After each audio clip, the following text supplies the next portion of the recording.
Y'all come on in, baby. Come on in.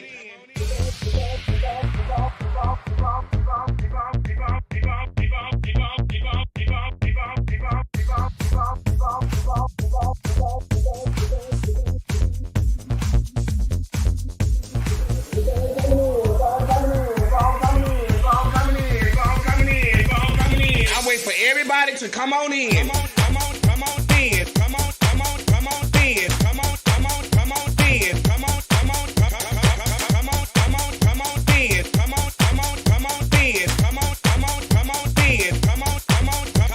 Come on in. Come on in. Come on in. Y'all keep on coming in. Keep on coming in. Come in. Y'all know when I go live. Y'all know I'm gonna go live. Keep on coming in. Keep coming in. Keep on coming in. Keep on coming in. Come on in. That's right. Keep on coming in. Y'all keep on coming in. Come on in. Come on in. Come on in. Come on in. Come on in. Come on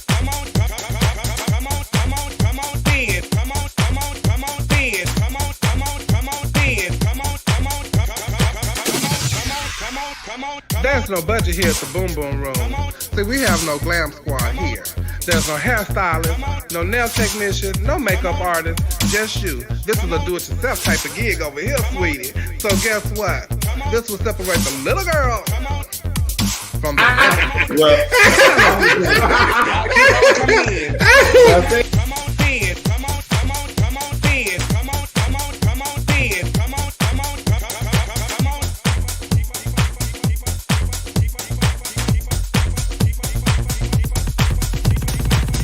Y'all come on in, baby.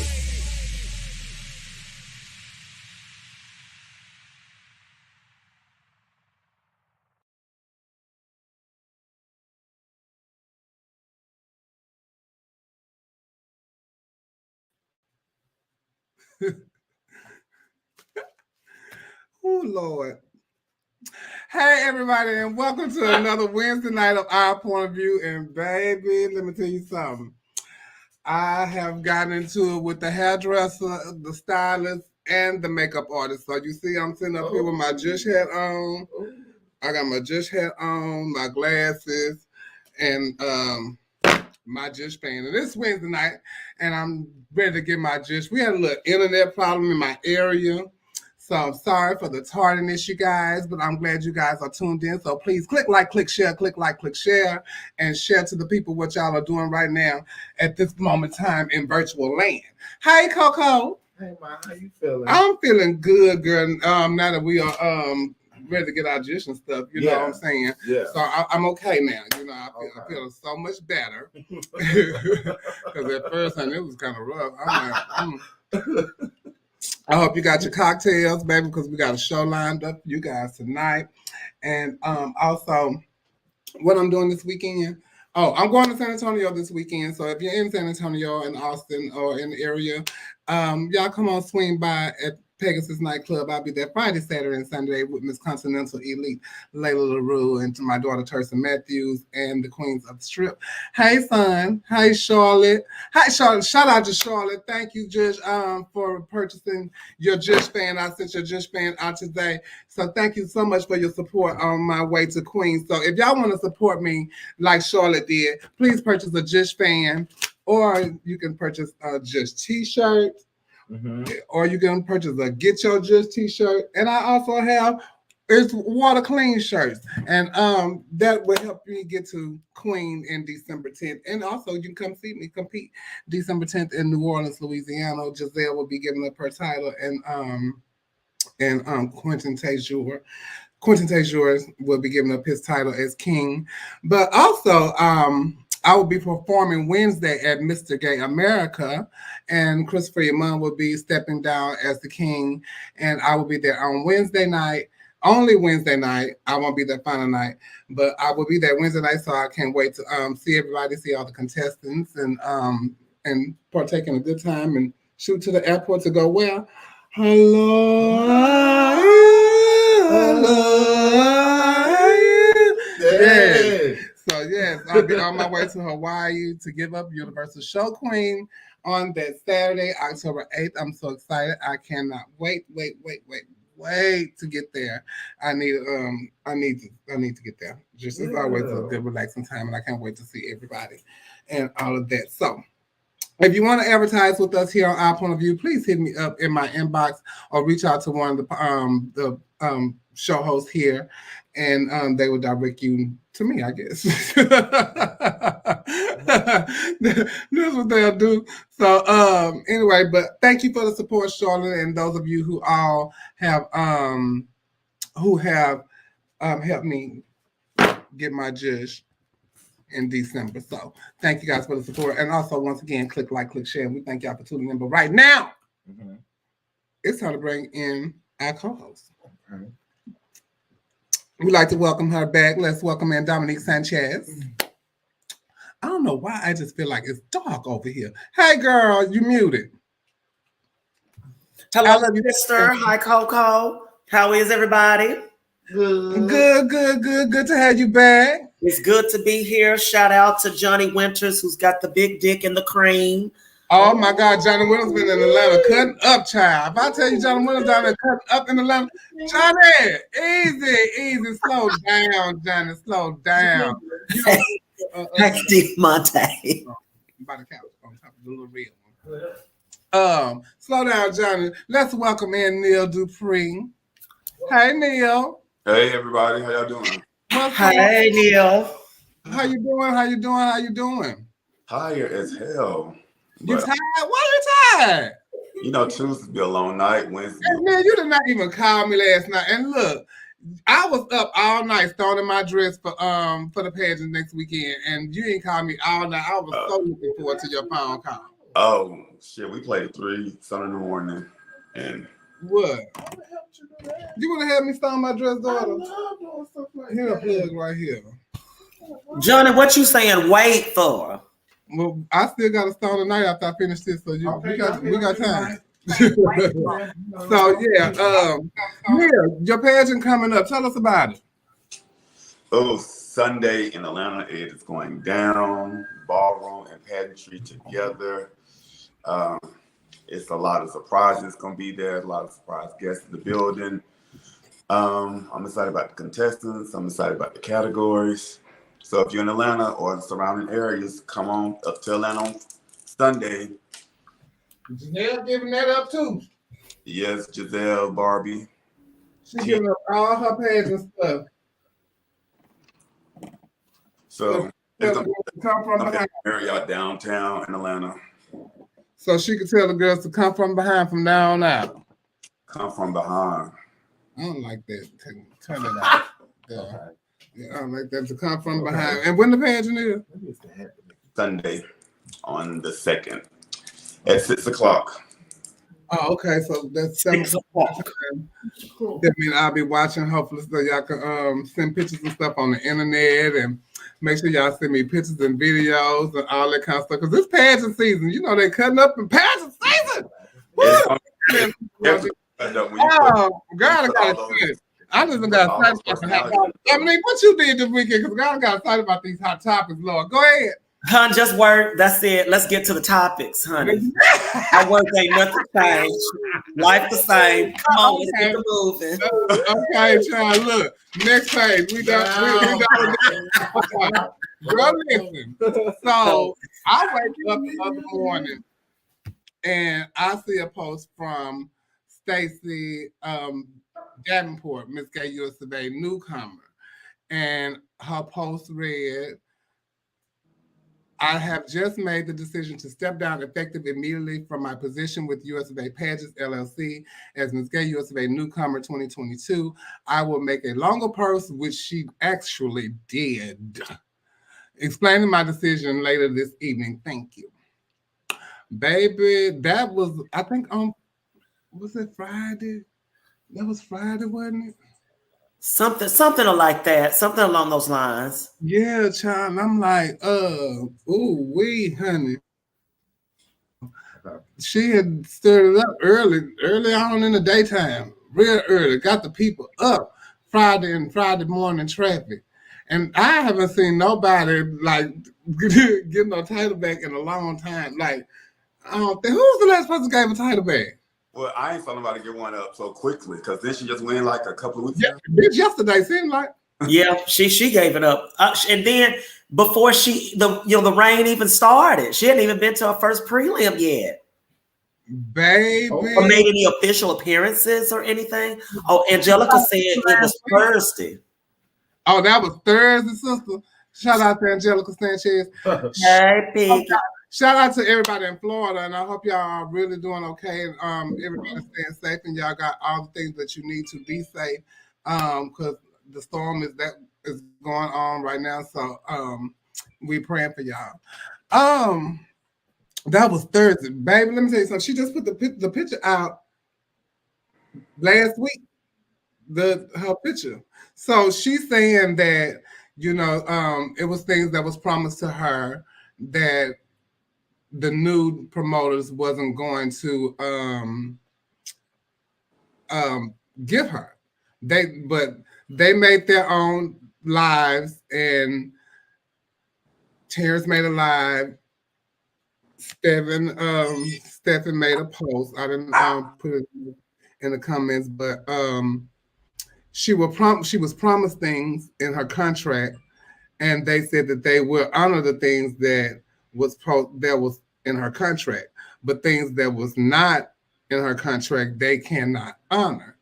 And so Stephen wrote, "With the national promoters, we are very sad to hear this, especially after our recent conference call with you and the reading and agreement to your contract. In that meeting, we read with you the contract that you signed with Daryl prior to our involvement. We asked questions to ensure that we are able to assist you in the best way possible." I know you're paying attention, but there's comments that's done. We asked questions to ensure that we were able to assist you in the best way possible. Although you presented a lot of things that you informed were promised to you by Daryl, we were very transparent and honest about what we could assist you with. Contractually, we agreed to handle what had been written and signed between you and the previous owner. In terms of the items that you mentioned, I don't remember if they were put in writing. We informed you that we could only assist you minimally, and that honoring all the promised items were unfortunately not in our abilities at this time. We all agreed and discussed ways to explain your reign that best it could be. Explain to us what happened between then and now that guides you to the current decision.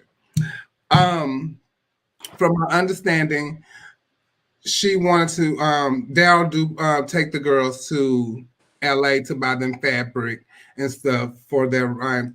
It's not in the contract but he does that on his own. And they also get to go on a cruise, which is now Divas and Destination, which is a resort instead of a cruise thing, but they get to go on that, which is not in the contract. But that's something that he gives the queens as an incentive. Anything after that he does as an incentive is on Daryl. So they did come to agreement where they will get together and like give her an allowance to go to LA to purchase fabrics and all that kind of stuff for her reign, because that was her biggest thing. She said she didn't have any drag, and they were supposed to help her do all of these things. So that is the reason why she stepped down as Miss Gay USA, because of the things as far as like not being able to get those other things. Had to be. And it was said that other people have reached out to her to try to help her, including Miss Gay USA, Tonica Cavalli, and other people to try to help her. And even Kevin Reed sent her jury set that she got, because he sends the queens a jury set every month. So, I don't know what that was the biggest reason why for her it was, but to my understanding, they had a talk with her. They went over the contract, as he said. Then she came back with that. What y'all think about that, Dahmer?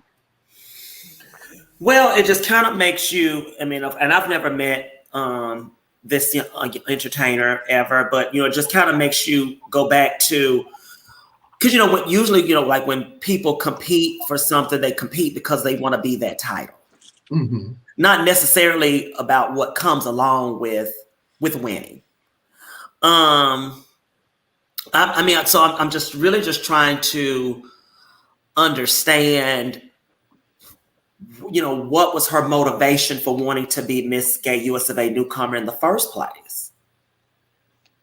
Because, I mean, you come to the table, you would assume ready to complete a reign, and I mean, that's kind of what is expected when you're competing for national titles. You come ready to hit the ground running, not to start preparing how to do it as you're going along.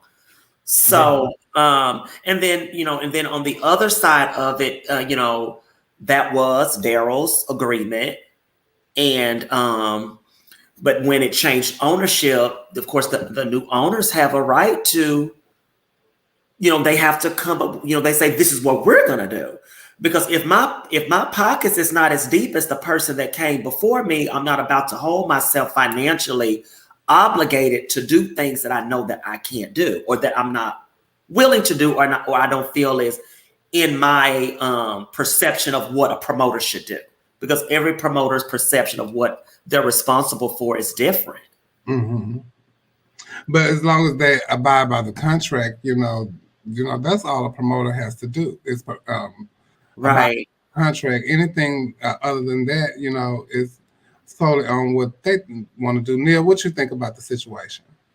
Similar to what Dominique said, you got, when you change ownership, then new rules, new things come in place. As long as the money and all that kind of stuff was the same, then I'm not sure why that was such a big deal to want to get rid of the title, unless you just didn't want to work with the people. You wanted to work with the person more so than the system. Yeah. You wanted more so the perks that came with the title from that person instead of being the queen. Because I just couldn't, me myself, I couldn't fathom, me giving my first national title back. Whether it's a newcomer title or not, my first national title was Miss US of A. So I could not fathom the thought, of giving back such a legendary title, because I couldn't go to get to LA. Hey, Trent, to LA to get to go on. Hey, what's up? He might have still like giving you the trip, even though if you would have stayed, he might have still given you the trip. He probably would have taken you to LA to buy you something because of the relationship that y'all have or whatever. But from my understanding, she will be okay because she's going to be one of Daryl's girls. Trent, we're talking about Stacy Davenport giving back her Miss Gay US of A newcomer title. And I'm gonna read some of the. I like to call it a dissertation because it's long. I'm gonna read a little bit of it, but what you think about her giving back the title? I don't think her heart was in it. I think that for whatever reason she didn't really want to be Miss Gay US of A newcomer. Like you said, that's a big title. It's a part of a big dynasty as well. I live by this one thing in life. I expect nothing, but I appreciate everything, right? No one owes you anything at no point of your life do they owe you something, right? So I think she should have took the title and really got into it before she made such a rash decision. But what a great time to be her first runner-up, who get to take over all of this situation and go travel and go do what she needs to do. But I don't know. I mean, I would have never gave it back. But then, of course, we don't know if there's another part of the story that we don't yet know. So, we're just making an assessment based off of the facts that are before us. So we're not judging her, or we're not saying what she did was right or wrong. We're just making an assessment based on the facts that are laid before us, just like only a judge can do in a court of law. You can only make a decision based on the facts that are laid before you and what's presented to you. So once we get more information, we may have a different opinion. But based on our experience in this industry, and me and Chevelle have been former national title holders, Trent being someone that's been involved in this for many, many years, and Neil being a promoter, we're just giving our assessment based from a business point of view. We're not making it personal. We're just speaking from a business point of view, what we feel about this situation. So don't feel like we're judging her or we're saying what she did was right or wrong. Because the decision was hers, and so it ain't no right or wrong decision, and that because that's what she chose to do. It's her career, so and it's her decision. So we're not going to judge her on that.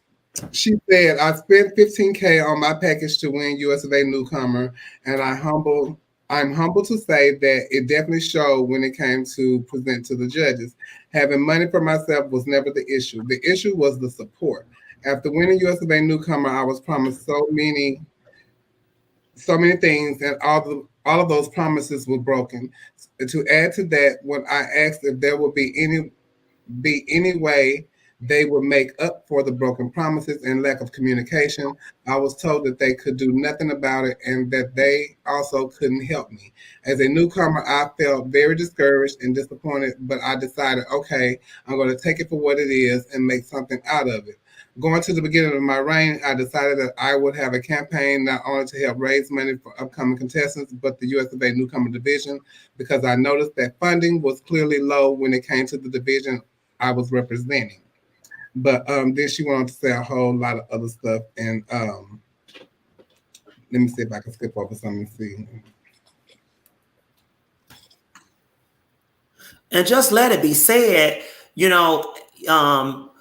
do learn as you reign, but you come with something.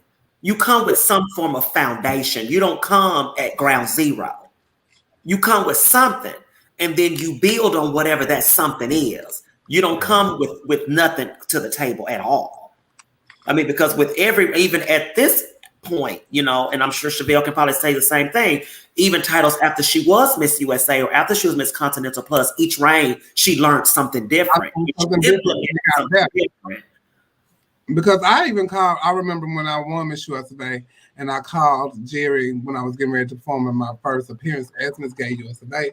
I was nervous about doing it because, I was the big girl, and I was the first big girl to do it. People talk and all that kind of stuff. Thank God we ain't had no social media. It'd probably been a mess.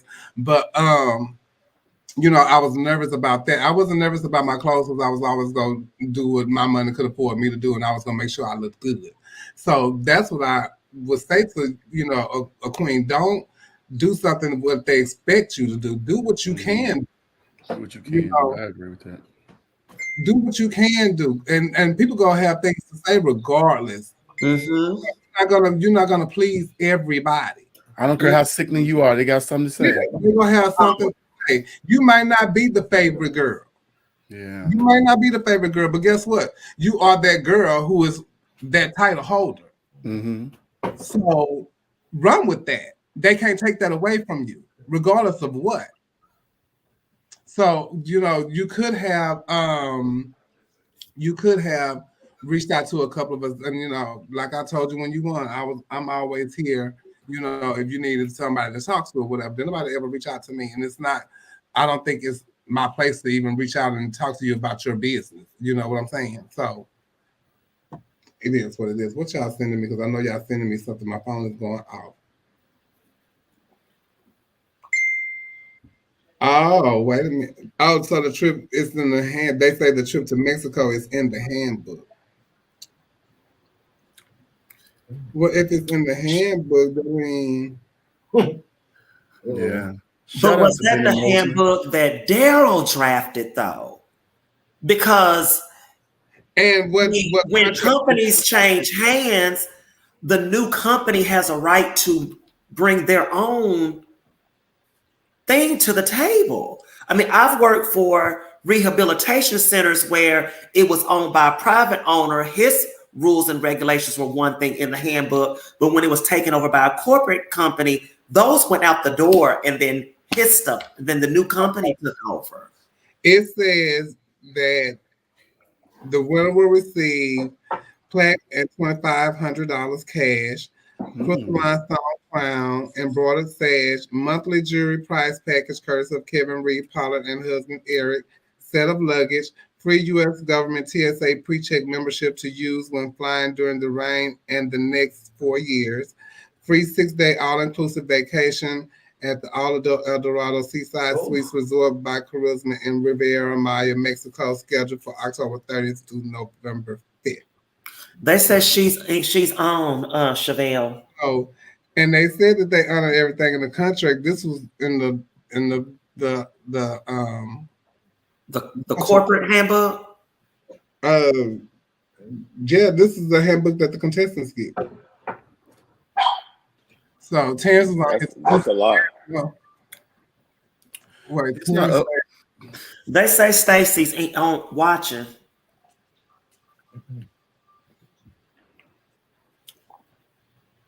There is no trip in the contract that we have.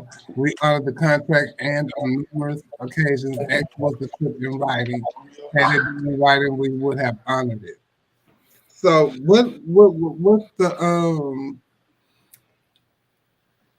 the handbook ain't part of what a person see and supposed to win? I don't understand it, because I would be kind of upset too if I seen that and that wasn't, part of what I was supposed to get. If I'm seeing that in the handbook, it's in I don't know what the contract states, but I know the handbook says, and I think every contestant has that handbook. So that's like, that's in black and white. What y'all think about that, Trent? I just think it's an unfortunate situation all the way around. I just wish Stacy could have kept her title. I wish she would have had a little more heart and soul for the system to, because like she said, she spent upwards of $15,000. Those pageants are very expensive. She spent so much money to be a part, and she was fortunate enough to beat out 30 or 40 girls, and I think that's to be celebrated. And you go through your year. It just started. Give yourself time to iron out the wrinkles and to make this a positive reign, because you do have the power in your reign to make it what you want it to make it. Newcomer or not, if we still dealing with newcomer, we still dealing with adults. You know what I'm saying? It's not like these people coming in at 15 and 16 years old. You're an adult. You can put your adult panties on, your big girl panties on, and you can reign supreme. You have the power to make it what you want to make it, So I just hate that she wasn't able to live out her reign. That's all I'm saying. Me too, Neil. I love you too. I think it's a tricky topic when you talk about transition of power from one head to the next head, because I'm not sure. It's just a tricky situation. I do wish she would have stayed a little longer and, tried to work out some of those things, because it's just so early in your reign. I just hate to see that this happened to her. But that's a lot for somebody put in black and white. TSA membership, TSA trips to this place, cruises, vacation. That's a whole lot. I can see it, Yeah, but it's in the handbook. It ain't in the contract. So I don't know, how they weighs out, with that. Who's the new queen? Her name is Stacy Davenport. She's from Fort Worth, Texas, and she's a club owner. She owns the I think it's called is it called the Rainbow? No, it's not the Rainbow. It's called. It's not okay. I think it's on the tip of my tongue. But anyway, she is a club owner in Fort Worth, and they crowned her on Friday night at Miss Gay USA. So congratulations to Stacy Davenport. She was Urban Cowboy. It's called the Urban Cowboy. So it's a picture of them. Coco sitting up there watching the show, y'all. Coco is invested. I want y'all to know. There you go. She is the newly crowned USA newcomer. And so congratulations to her. She's going to be a great queen, I think so. But I think it's an unfortunate situation. as a Yeah. new It's in the unfortunate. industry. I really wish that she experienced what USA could have offered her. But I wish her all the best in her career, and I'm sure I will be seeing her on the road because Me she too. is a great entertainer. That's what I've heard. She's a force. But Shout out to the Davenports. It's a lot of so Davenports, baby. USA newcomer is still in good hands with Sapphire. So I think that she's gonna turn it out. Sapphire got her own club, and Sapphire got costumes and all that kind of stuff like that too. So Sapphire gonna do the damn thing. So I wish you as a babe the best of luck and with transition and all that. You know, Daryl did make posts and said, you know, certain things. Scott from US of A, the owner of Skate US of A now. He made a post. He made a post after Stacy made her post, and he had said some things and about Stacy's decision to leave US of A. He also referenced to the former US of A newcomer owner and some things about how he felt about what he said and done. Then also, Daryl had a rebuttal, and Daryl had made some posts also, but Daryl rebutted to that post. It was just a lot of back and forth that day between owners and former owners and promoters and all that kind of stuff like that. And so today was my first day actually reading all of the stuff that they have posted. And so I never said anything, and everybody want to call and ask me what I think, and I didn't have no comment on the situation, but my comment about not the situation, but about the back and forth. I don't think it was respectable of the system for them to go back and forth on Facebook like that. I think that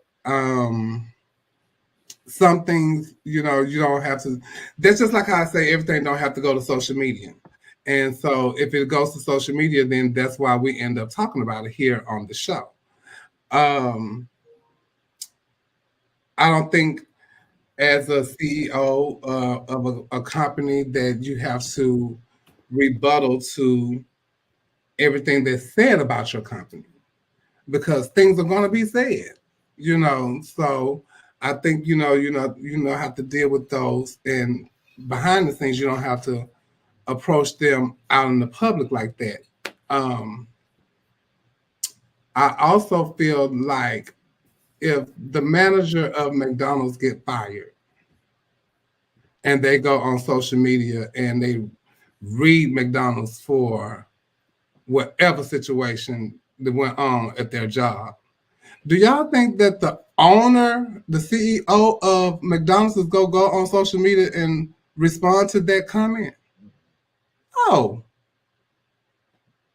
they're not. Move in silence and show, you know, what you do. So that's my take on it. I mean, I don't think the CEO would do that, but you know, sometimes people, when they're passionate about something, they feel that they have to get their point across and they have to do something publicly. I wouldn't have necessarily did it, but I understand. But then it goes to the question of who are you proving something to? Yeah. And then in the audience that you're reaching out to, and I'm not saying that nobody's important, but is it really that important that you feel like you have to defend yourself to anybody? I think that social media has just, I don't know. It's just changed the game so much, and anything that you have to say, people want to put it on social media, and it does more harm than good. And because people can twist and change it to whatever way they want to say it. And, I just missed the time where if you had something that you wanted to say to somebody, you called them up on the phone and you said it. Or you sent them an email and then you said it and you let it be done. But then, Just like, your grandparents used to say, don't let everybody know your business. Mm-hmm. And if they want to speculate or come to whatever conclusion they want to come to, let them do that. I mean, I think that people just feel like they have too much to prove to a lot of people who don't really give a damn in the first place. They just like the drama of it. They just like the drama of it all. Mm-hmm. And, I've never seen, social media been around a very long time, and a lot of things have been said about Continental. Miss America have been through the ringer. Jesus, honey. With their change, and that was the time when they had 10 contestants one time or something like that. It was very low, 12 something at one point in Miss America time when they was in the change in ownership of stuff. They went through their things, but I never see the owners. I didn't see Norma Christie coming on, and doing that on social media. I've never seen Jim Flint go back and forth with people on social media. When Jerry was alive, I've never seen him do it. He would call us and talk to us about it, but he would go on social media and blast politics, but they have put out a lot what's going on in the system, and that gets I think everybody's trying to I think going back to what Dominique said, it seems like everybody's trying to prove their case and why they're right. Yeah. Situation. So, because they're really talking to each other. They're not talking to us. Right. Yeah. Well,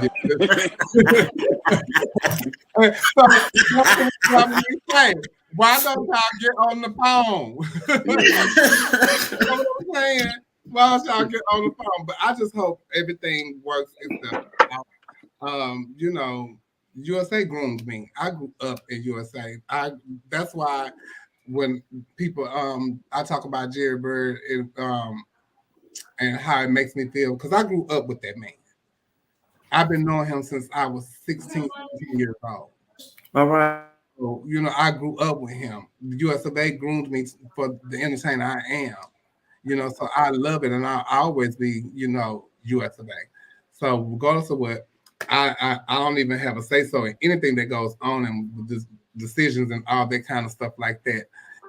I just want to see the name and the legacy left on. Well, Miss US of A at Large was this weekend. And after, I don't have no pictures, I don't have no videos, I don't have none of that, because y'all know I wasn't going to play none of that.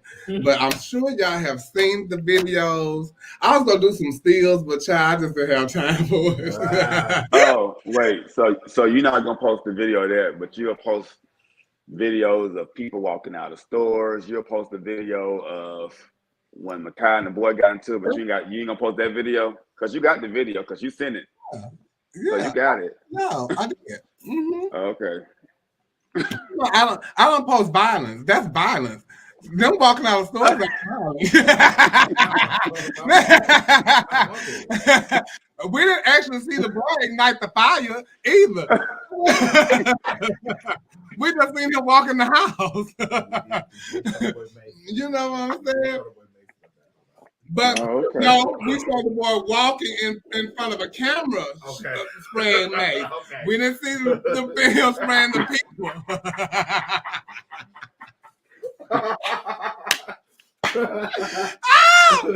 Yes, and I do. I got the video from 4 different angles, honey. Let me tell y'all. I got the video from 4 different angles. I don't even know the story of it all. I just know that it was absolutely horrible and disrespectful to the system, the people that came to see the pageant, the person that you were there supporting. All around, it was horrible and disrespectful.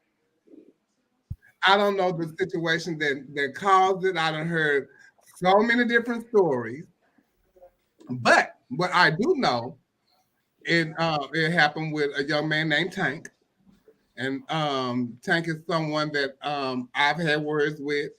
For those of you who know, because he posted it, we talked about it on here before.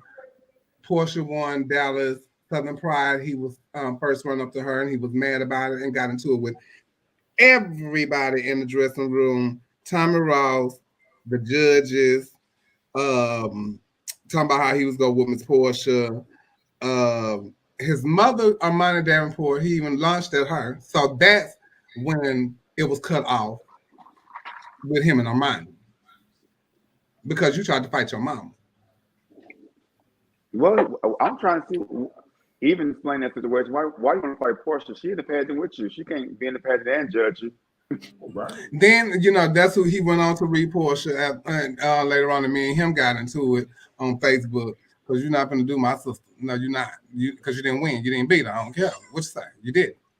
But they always, we host every year, Miss USA, even when it was at the Roundup. We had this bar behind us. They would sit behind the bar, and talk about everything that's going on in the pageant, looking at the judges. So that's what, that's what they do, and even people was telling me, how they were like looking at the judges like this when the girls come out, like, trying to see what they doing, all that kind of stuff. And I know they were telling the truth because I've seen them do it. I've seen them do it. Then it was like Armani came out, and y'all know how I go when your girl come out, y'all get to screaming and hollering, and everybody somebody way. The judges couldn't see. The girl gets up and tells them that she couldn't see. They need to sit down. Then that's when the argument started with the boy and one of the judges, and whoop. I'm like, okay. First of all, and you can see in the video, Tank actually do the boy face like this before that. So that's what prompted all of that. Was Tank the one on the stage? Tank was the one on the stage. Okay. How you even get to the stage? How you get on the stage? How did that happen? Yeah. The person who made the last comment blocked Zodiac. What? Oh, because it's saying Facebook user, so that person probably blocked me too. Then, if that's the case, I don't know who Facebook user is. But I just think that it was a late and disrespectful situation all across the board. You don't do that at no pageant, and then child. BJ, what happened? Give us a short description in the comments, BJ. Okay, so when Chevelle sent me the video, I thought when Chevelle sent me the video, I thought this happened after the pageant because the person was on stage. So I was like, maybe they're celebrating. That was contestant number 4. It was after contestant number 4? Yes. And evening. So how does this person even get onto the stage doing an evening gown category? Child. Like how did it? I want to know like the events that led up to that moment. And how do you get a 5 in gown? Well, we'll talk about that later. Oh, because they dropped the high and the low, and that means that everybody got you last. And it's 7 judges. There you go. 5. Damn, it was unanimous too. Everybody gave a 1. Everybody got you last. Everybody got you last. But so I just think that it's just late. I just don't have no words for that. Then not only that, halfway across the country in North Carolina, they had another fight at what's the pageant called? All-Star International Icon. And this was because the owner didn't have their money, from my understanding. Oh, Shael, I'm gonna send you the link, girl. I need you to come on in here because I need a clear definition of what's going on. Because I was hearing the girls was getting $50. Somebody was getting cash. When did you talk about it in 3 minutes or less? Oh yes, we need you to come in and get it together. Right. And don't come long-winded, okay? Because we will disconnect you because we got a show to do, baby. But yeah, they was fighting over there. Paris, I was gonna call you earlier and ask you about it. They said somebody got hit with a makeup case and all that. And I think, Damn. yeah, somebody called a Uber from Hickory to Charlotte. What? And I know that was an hour and something minutes, so that was a little coinage right there. And for the Dwayne, I see you in here. What's up, Mikey? So I just don't, I don't know how they do it. Came from the bar owner, James. The owner was telling them to get the Yeah, he had to jump on that thing. get the fuck out of here, honey.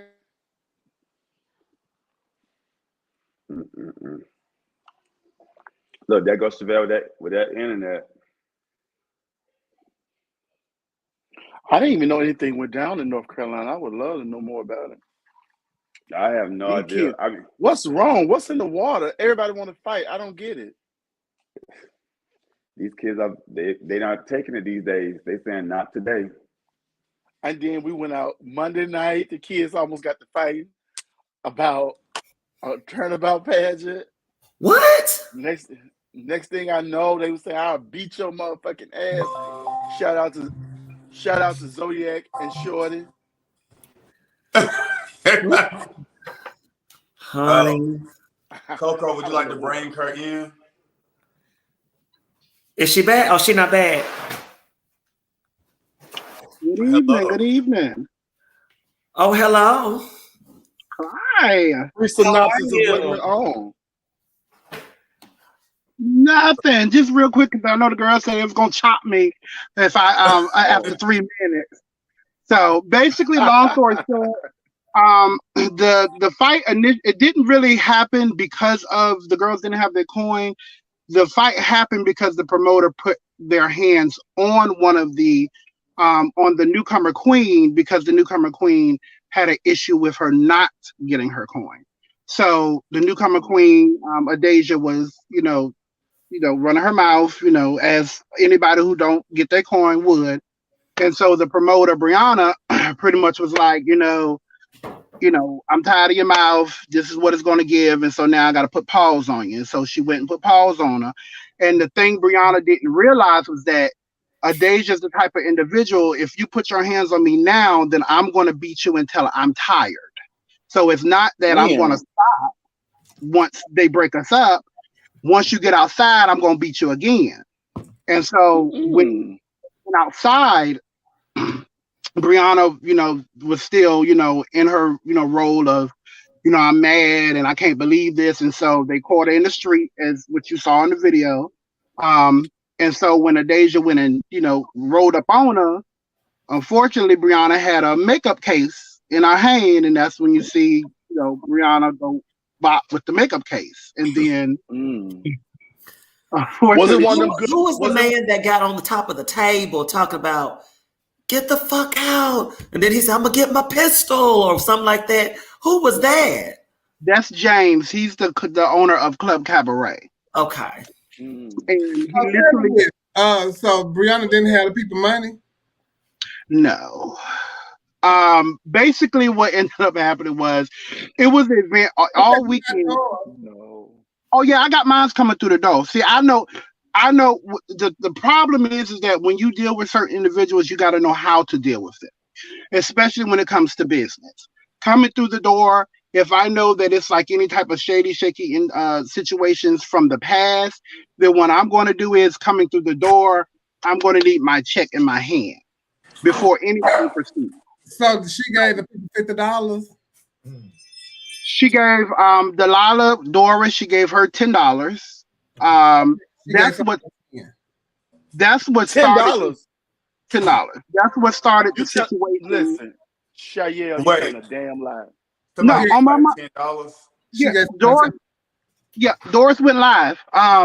What happened was she gave Doris $10. She brought Doris to the side and said, well, look, I don't have your money. Doris was like, well, just give me some money for some cigarettes. And so when she gave Doris the $10 for cigarettes, Doris went down to the dressing room and told her gay mother, Jordan A. Dickinson Fox, that I only got $10. And so at that point That's in all time, she asked for, though. No. You That's see, all she she didn't asked even for. say, but I told her just give me some money for some cigarettes. She didn't say that. That's all she asked for. You see how stuff get misconstrued? That's all she asked for, cigarette money. And well, they like 15, but anyway, go ahead. well, initially it was $4 that she was given. But she was like, well, girl, at least give me $10 for some cigarettes. So it wasn't like she had a choice to say, give me my whole, because at that point she had a choice to say, give me my motherfucking money.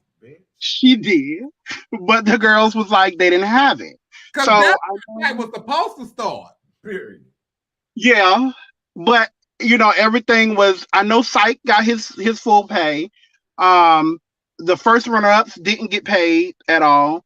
I believe none of the courtmen, pretty much everybody other than the winners, and myself, anybody outside of that didn't get any payment. The You know what? Jordanay, the king didn't even show up. Landon B. Dickinson, he wasn't having it at all, period. He was like, he wasn't even going to even show up for the, because yeah, he already knew what the vibes was. And he was like, he got his money. Well, Shael, thank you so much for stopping in and telling us a little bit of the tea, child. thank you. $10. $10. And we heard that you about you reading that child saying they got sick over there from their kitchen, and you said don't nobody get sick, but that's another story. I love you, niece. But look, well, this weekend the girls will have their money. That's all. This weekend the girls will definitely have their money. I will hope that you have your money. Yes. This is. I don't have those type of issues like that. We just gonna cancel if I do. You cannot. We don't want you showing up next Wednesday with a black eye, because they don't book you. If I show up with a black international icon, a pageant with the name like that, and giving people $4, you can't. No, don't have no pageant.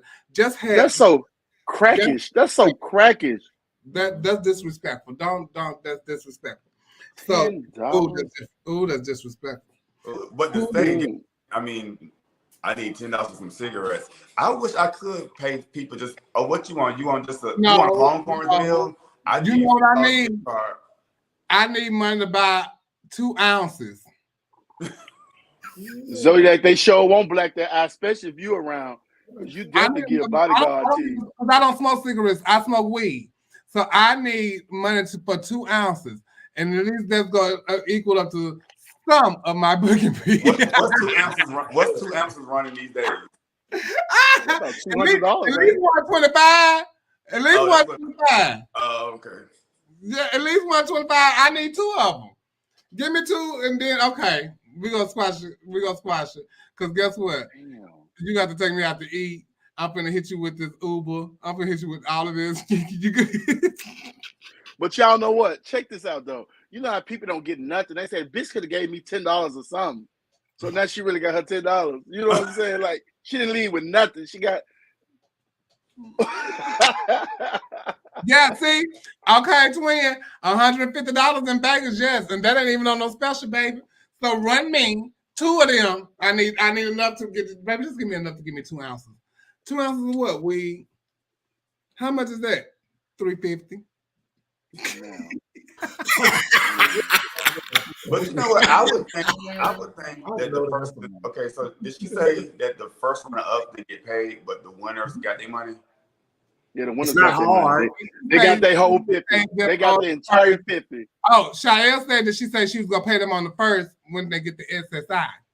See, I would. Okay. I would think to save face for your system, you would pay the runner-ups and all those first. And if you gotta make arrangement with the people that just won, do that later, but don't let the people that's already upset that they lost and you're gonna not give them their money too. That's just too many whammies in one night. Let me get you this. When you hand these things, please make sure you pay your winners, your runner-ups, if Shabelle Brooks is on the show, please make sure you pay her. Because I think we're going to do our point of view that night. Live. I'm reporting live from this stage where I'm asking for at least 2 ounces. I'm just saying, Jeff. They say the 400 to the winners and 150 to the first runner-up. Like, how much you got that night, baby? Oh, it was 400 to the winner and 150 to the first runner-up. Oh, I gotta change my prize package. You gonna make me knock my computer? No, don't do that. Because the girl's driving forward. The girl's driving forward. Oh Lord. Okay. Ooh wee. Baby, okay. Listen, everybody needs prayer. And speaking of prayer, Bishop T.D. Jakes ordains his daughter to take over his church, and this is a little video from that.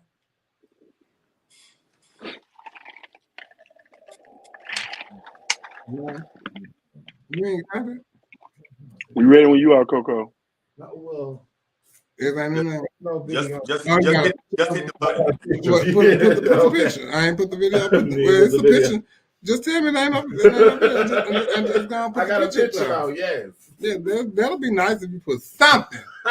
if you just put something in the box to say that this is what like Sarah. Like Sarah about to do Oye with them boots. Yeah. Y'all, she be beat though. If I tell you Mama be done, she be done. She be so done. And she was so happy. I had the video, child, and he told her don't drop the mic, and she went to praise. It was very a green leaf situation, woman die or lose situation going on. That's what it gave me.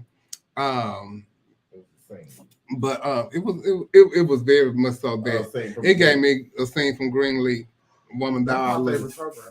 Woman die or lose. But congratulations to her, and he turned the church over to Stacy. Stacy. What's her name? Stacy. Jake Roberts. Greenleaf. Huh? Stacy Greenleaf. Stacy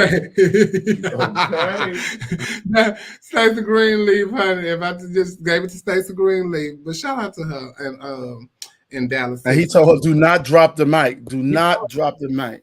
Pressure. Yeah, but you know, it wasn't his church. It was his Woman Die or Lose conference that she's now taking over. Oh, see, I thought it was the church. No, it's been around for 25 years, and now he's appointed her to be the leader of that. Oh, see, thank you for that. Because see, I took when it first came out with that, I was like, I took it a whole nother way. Woman Die or Lose. I'm like, don't you start. Don't you Oh start. my goodness, Neil. Yeah, please tell me what you took it as. What you thought the woman was losing? I mean, it was really for me, Woman Die or Lose, because I was a loose woman. And I was like, I need forgiveness. I need all those things. I don't watch the movie. And I don't been in a couple of those Woman Die or Lose conferences. They're really good. Did you enjoy yourself? But it made myself. You think different. Did you get back tight after then? Oh my goodness. I got some Epsom salt. That ain't good. You need alum. You bought that thing back together. What's up, shorty? Alum. You right on up. I had to escort shorty out of the Sarah Jake. That's her name. Sarah Jake girl. Sarah Jake Roberts. Yes. The Riverdale actor Ryan Grantham was sentenced to life for killing his mother last year. My God. Like honestly, like wow. You know. So you know, I was very speechless when I saw this. I didn't even know this had happened until they sentenced him. Girl. I didn't know what happened, but I was floored. Yeah, I know somebody who killed their mama, and they was staying with me when it happened. One of Isaiah's kids years ago. What? Yes, when I was a kid, he was from Ohio, and he was like literally staying at my place. He went to Ohio for the weekend to visit his family. Came back with a car, and it was his mama car. He had beat her, strangled her, left her in the basement, all types of stuff, and took her car and came over to Atlanta. And then they arrested him. But it was so scary because this You was guy harboring a fugitive. Was he schizophrenic? Oh my God. It was crazy. He was staying with me. His name was Patrick. Was he schizophrenic? You said what? Was he schizophrenic? No, I'm just glad he never did it to me. He wasn't schizophrenic or nothing like that. He wasn't. He was such a nice kid. And went up there and chopped his mama up. But those sometimes be the most disturbed people. Yes, it does. The people that you never really that person would never do it. That's how they fly under the radar for so long, and they're doing all of this stuff. And then you hear the neighbor say, I never would have thought that person would have done that. And they got 30 dead bodies down in the freezer. So young and cute. And I think they might have arrested him at his job. They went to his job. He was working at a restaurant. And I'm like, wow. I'm like, you got some balls to kill your mom in Ohio and drive her car all the way to Atlanta. Bitch, I would have been nervous as shit driving past police officers. You know, I would love to know. Somebody said Patrick Dahmer. Oh my God.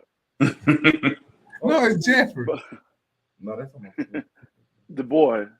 Who is Patrick? The boy that killed his mama. Oh, he's not.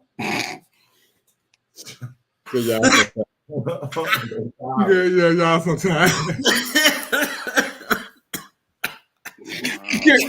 Man, Patrick Dahmer. Speaking of Dahmer, Jeffrey Dahmer's movie has been like the talk of the internet this past week. I haven't watched it because I'm a scary person, and so I can't watch that. I got 3 levels over here, and it just be too much, and I can't do it. Even though I got a Ring camera and stuff like that now, I can't. So I haven't watched it, but I've watched the older stuff from back in the day. So I've seen all of this, so I know what the movie gives. But I heard that Niecy Nash has done a phenomenal job in the show, and everybody is raving about her. But what I did see also was the sister of one of the victims that he killed that they played in. She was in the court scene. And he killed her brother, and she was saying how that Netflix did not reach out to the family or anything to let them know that they were making the movie, to let them know that they were even putting them in the movie, that her brother was going to even be discussed in the movie. They didn't talk to them at all. So she feel like that they did this just for to make money off of the victims. And she said that they didn't even think to give not the victims' kids, but the victims' grandkids money. Or not, she said not the family, but their kids and their grandkids. That's what she said.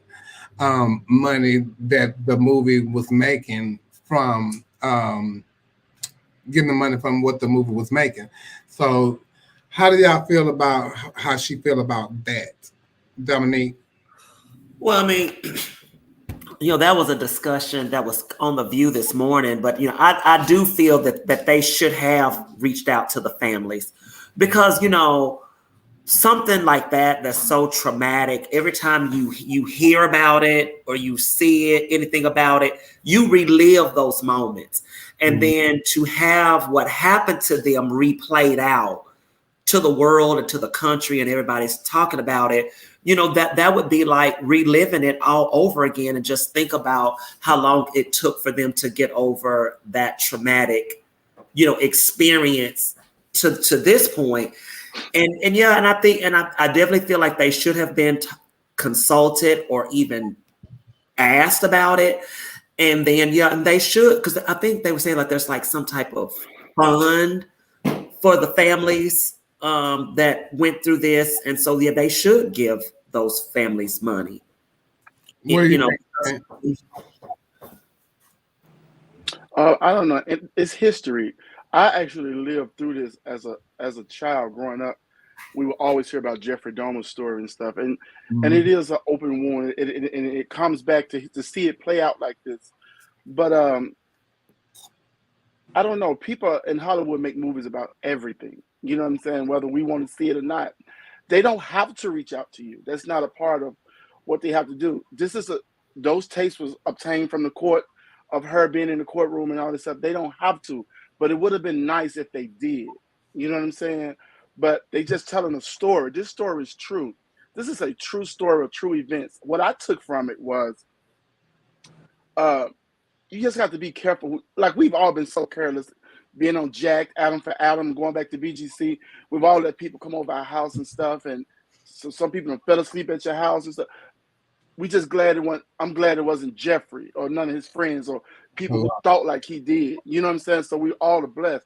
I hope the lesson from this is to watch your surroundings, to understand that you can't take drinks from everybody. His main thing he was doing was he was drugging everybody through their drink. He will always give them a drink and he'll drug it. He'll say, drink up, drink up, drink up. And they'll become, incoherent. They can't move. They can't hardly do anything. And he just have his way with them. It's sick. And I think it sheds a light on racism that was going on then. Because Niecy Nash, the character she played, was the neighbor. She called the police countless times. And just because it was a low-income area, they didn't even come and check on the stuff. They let this stuff go on for almost a decade. So it's a lot of lessons to be learned here. Just really, really, really be careful, But I hate that the family had to relive this, but it's true facts. It's things that really took place, and they depicted it well. Neil? I feel the same way Trent feels. I mean, I feel the exact same way. And I think that it does bring awareness to a situation because they don't have to ask you about it because it's public. It's a public record. But it's nice to be notified when something's going on because it's more personal to you, the family, than it is to other people. But they don't have to ask. I mean, they don't have to ask your permission or tell you anything. So, but sorry, it's not so much that they have to, but it's just out of respect for people. I mean, because if something like Since that, when did we have respect for us?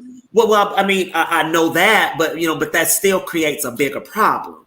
You should, especially something of that magnitude.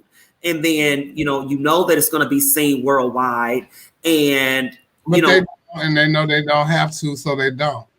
Right. But I mean, but you shouldn't. But I mean, that is a major problem. People don't have respect for other people's feelings as long as they're making a dollar.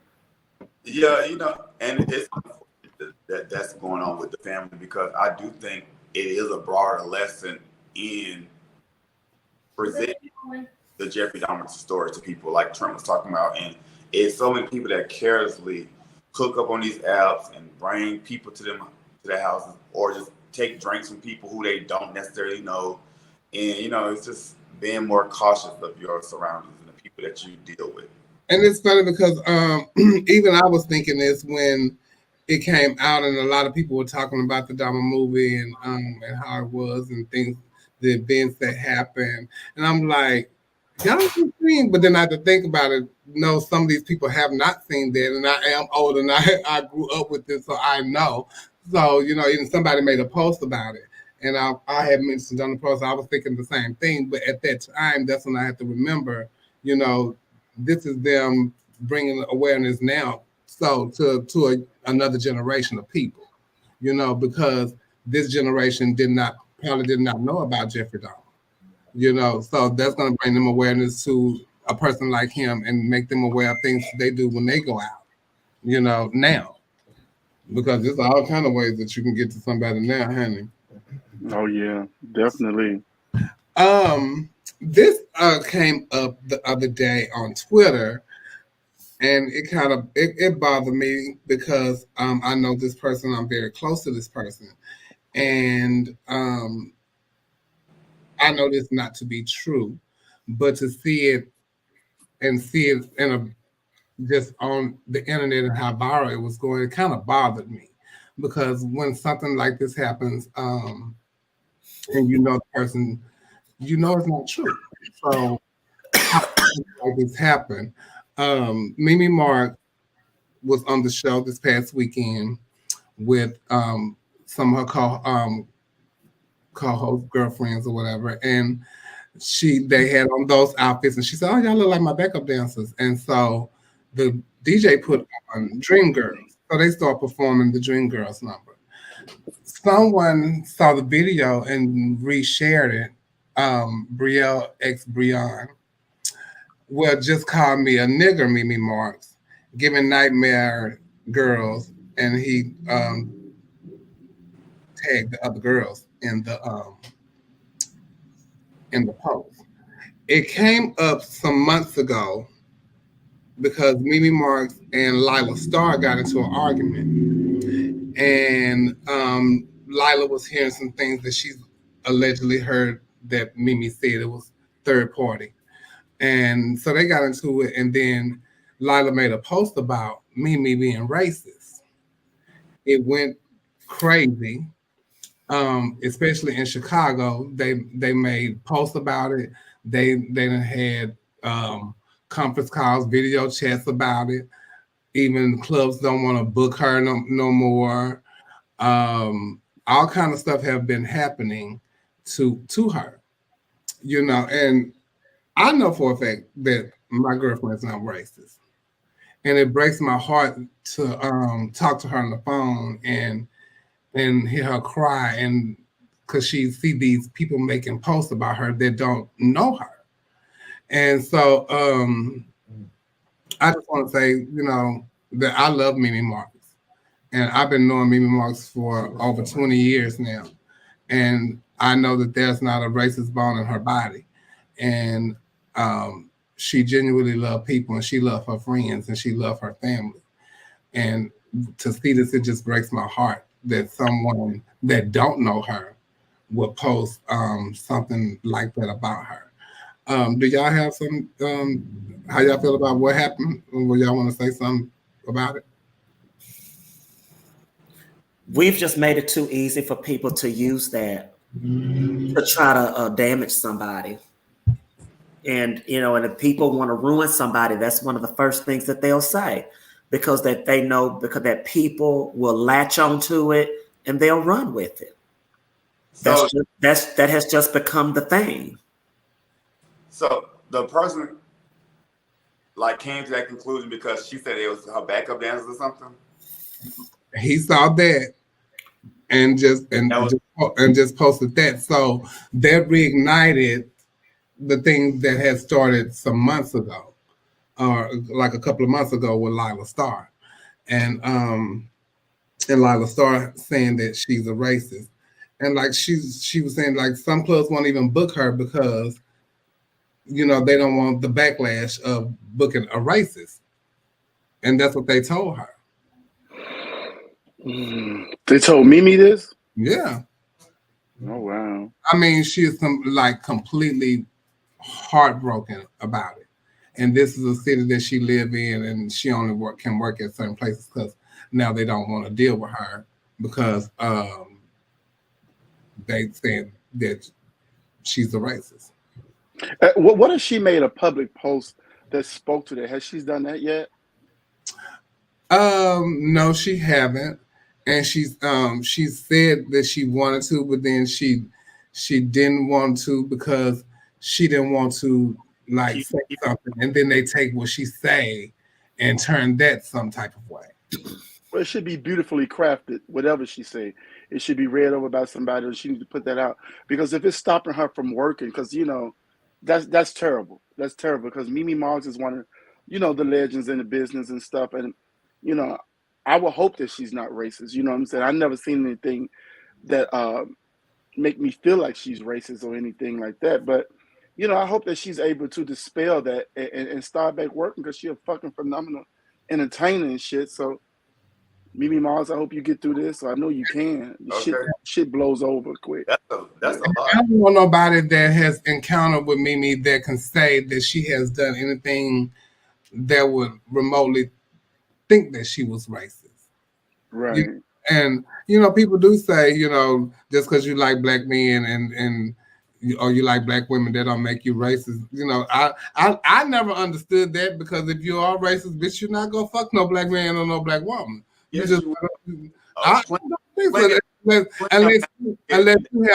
Unless you have a crazy fetish of that type of stuff like that, and you want to play the slave and the master type bullshit. Mm-hmm. Right. Because if you put that's what that's giving me, and that's not the case.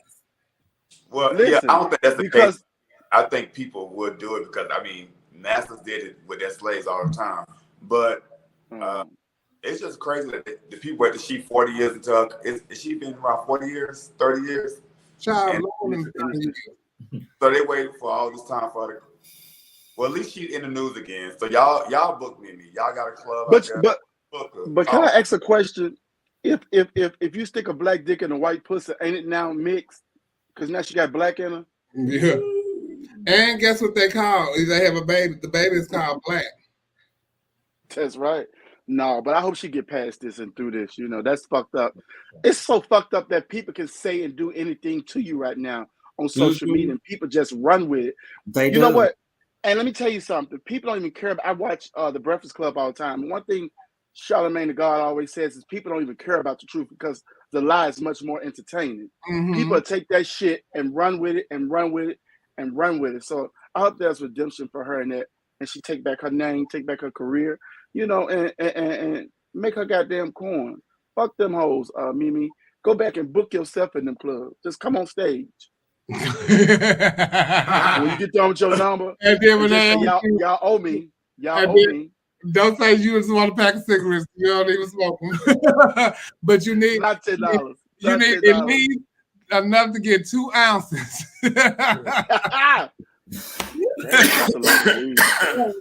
Big Brother season 24. I don't know how many Big Brother fans are out there.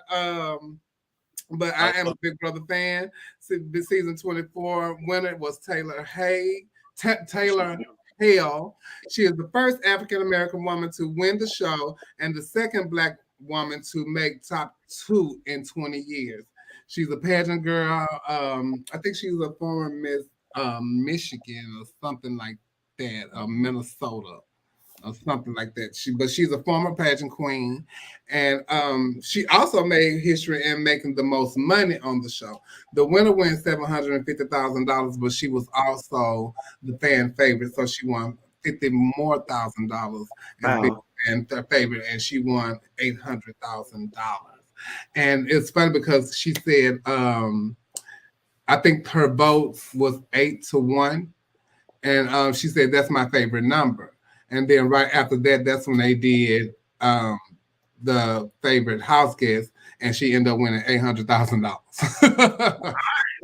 So congratulations to Taylor Hale. She is beautiful, and she went through a lot in the house, starting from the very first episode with being bullied in the house, and being pitted against in the house, and she was really like a cat with 9 lives with yes, brother. It was. I mean, because she was on the chopping block every time. Yeah, it was good though. I'm glad she won all the way through, and she deserved to be the winner. So you know, it was a lot going on this season. I really enjoyed Big Brother. It's so emotionally draining. Like after I watched Big Brother, I'm like, bitch, I gotta go to bed now. It's draining. I never watched it. Oh, I love Big Brother. Like if I would go on any reality show, it would be Big Brother. Big Brother, yeah, Big Brother's good. Now, I'm on Survivor and Amazing Race now, so Big Brother will be back next summer, and I'll be sitting right there. Congratulations to Taylor Hale, and making history as the first African American woman to win the show. And she said that was her thing when she first got on the show. What was bad this season? Yeah, it was a lot going on this season. Rihanna has resurfaced after she had her baby and a couple of fashion shows. She will be performing at the Super Bowl halftime in January 2023. I'm excited to see Rihanna. I kind of miss her, child. Me too. No shade. And I love the little dance number she gave us when she was in her fashion show. Little thickness, baby, going on. But I miss. Oh, she gonna turn. I miss Rihanna. Me too. I'm happy to see her coming back to music because she don't have to do anything. Let's be clear. She don't have to do anything. But I'm just so happy to see her, and I know the Navy is excited as well. And I hate when people take the moment from people when they get announced to do something, especially us brown people and black people. We want to go and start, comparing them to everybody else instead of just being happy for this young lady in this moment. You know what I'm saying? So shout out to Rihanna for having such a huge moment to be on this big platform. I'm hoping she drop new music right after she do this, because I would love the Rihanna album, Yeah. But so before we go to commercial, I want to say I went to Denver this weekend. I haven't been to Denver in a long time, so I haven't wanted to go to Denver just to relax. And y'all know I wanted to go to the dispensary, of course. And baby, if I tell you, I did just that. I went to a dispensary every single day, and I had a good time. And I went with the president and CEO of the Mahogany Project, Bernice, and we went to this place called the Red Rock Amphitheater, and that's it behind us. If I tell you, I've seen some beautiful things, but that right there is absolutely beautiful. And it's built in a mountain that is all red rock. And if I tell you it's an experience, but baby, they was doing some walking that I just was not gonna be doing with the trail and all that kind of stuff. That just was not my judge. So we don't get down like that. But I had a really good time in Denver. I worked at Charlie's with Alicia Markstone and Trixie Deluxe, and I went live. And I have to say, because somebody said it on here earlier, I was lit. Miss, I can say that I had a time in Denver that night. If I tell you, I was so drunk. You was with Trixie Deluxe? Huh? You was with Trixie? Not that Trixie Deluxe. Trixie Deluxe. Oh, that's what I thought you were talking about too. Not the Detroit Trixie Deluxe. This is the Phoenix by way of the Denver by way of Phoenix Trixie Deluxe. Oh, I thought you were talking about my girlfriend who I love since. Deluxe. No, not that one. But if I tell you, honey, I had a time in Denver. I had a really good time. And on that note, we're gonna go to commercial break, and we will be right back.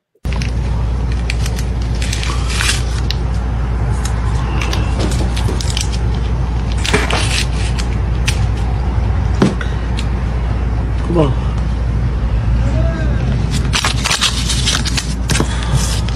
Boaz is spelled B-O-A-Z. Everybody say B-O-A-Z. And so he's got some relatives called broke ass, po ass, lying ass, cheating ass, dumb ass, drunk ass. Don't go out with him. Cheap ass. Turn to somebody and say, I dated him. Locked up ass, good for nothing ass, lazy ass. And especially his third cousin beating your ass. Wait on your Boaz and make sure he respects your ass. Now there's your word. You wanted a word, you got a word. Quit dating anything on two legs. Let God take you through some loneliness. Pull down, dirty woman, back to where you come from. But baby, wait, my hit the street, slow asses. Now, Mr. Beasley. Wait, how you know my name, son? Hey, honey, wait, I was gonna tell you. Move this Texas River. Here. I know you from somewhere a long time ago. No, I don't think so. Yeah, I think I know you, brother, very well. No, mistaking me for somebody else. Frank, shut up. Can't you see two men on top? Girl, they freestyle. Oh, y'all wait. Good wait. if I tell you, Mama was sitting up there singing, and she was singing all the parts. And told him,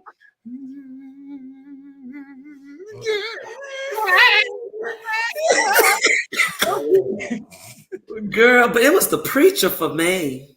broke ass, don't. I'm gonna have to run that back. Wait, I'm gonna have to run that back. That'll beat your ass. I was gonna break them commercials up, but I want y'all got to see this. Please watch this.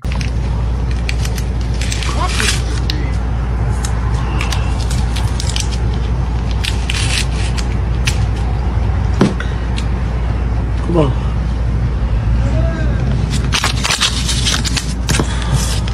Boaz is spelled B-O-A-Z. Everybody say B-O-A-Z.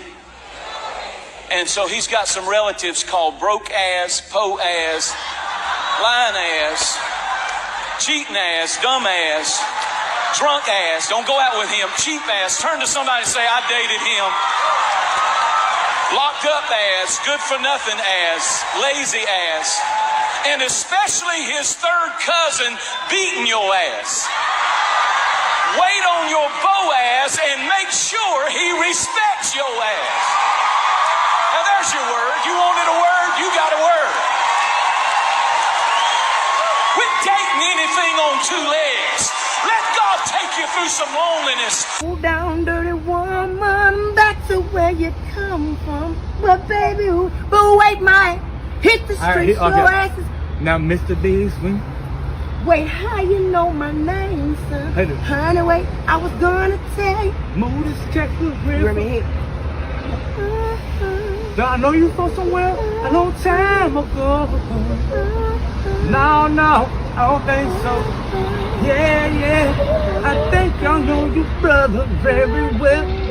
No, mistaking me for somebody here. Frank, shut up. Can't you see two men? Girl.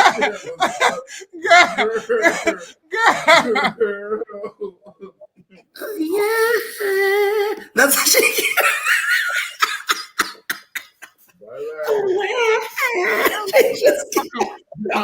This part right here.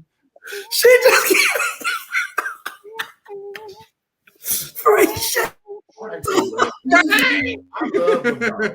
I love them. Danny, don't act like that. Oh, with they broke ass, bum ass. Wait a minute, that preacher gave a word though. He almost preached like he was a black man almost. Didn't it up? He said, turn to somebody and say, I dated him. I be back because beat your ass. Baby, just that Lori, just that was Mama Lori. They was high. Scooter Brown, honey. Hey. The Frank shut. That's what she said. Baby, that was so funny. Listen, you hear she is beautiful. He is fine. They got a sickening body. Those are all physical qualities that most people think are important to people. Why is that? Because the first thing you see is somebody's physical features for most people. So I think naturally people say, oh, that girl got a nice body, he got a nice body, so you get the physical side first. Like you don't get the personality and all that. So I don't see nothing wrong with saying that. I don't see nothing wrong with saying it either. But have y'all ever came across it when you thought that person was what you thought they was by them physical aspects, and then when you meet them, you be like, damn. Oh, that's most people that like you have this fantasy of, and when you the real side of them, not even physical features, but just general. Dominique. I mean, if you're just trying to have a round, maybe that's what you're going for. But I mean, some people get in relationships just based off of what somebody looked like. Mm-hmm. Some people get in relationships just because they had sex with somebody and the sex was good, but they had nothing else going for them.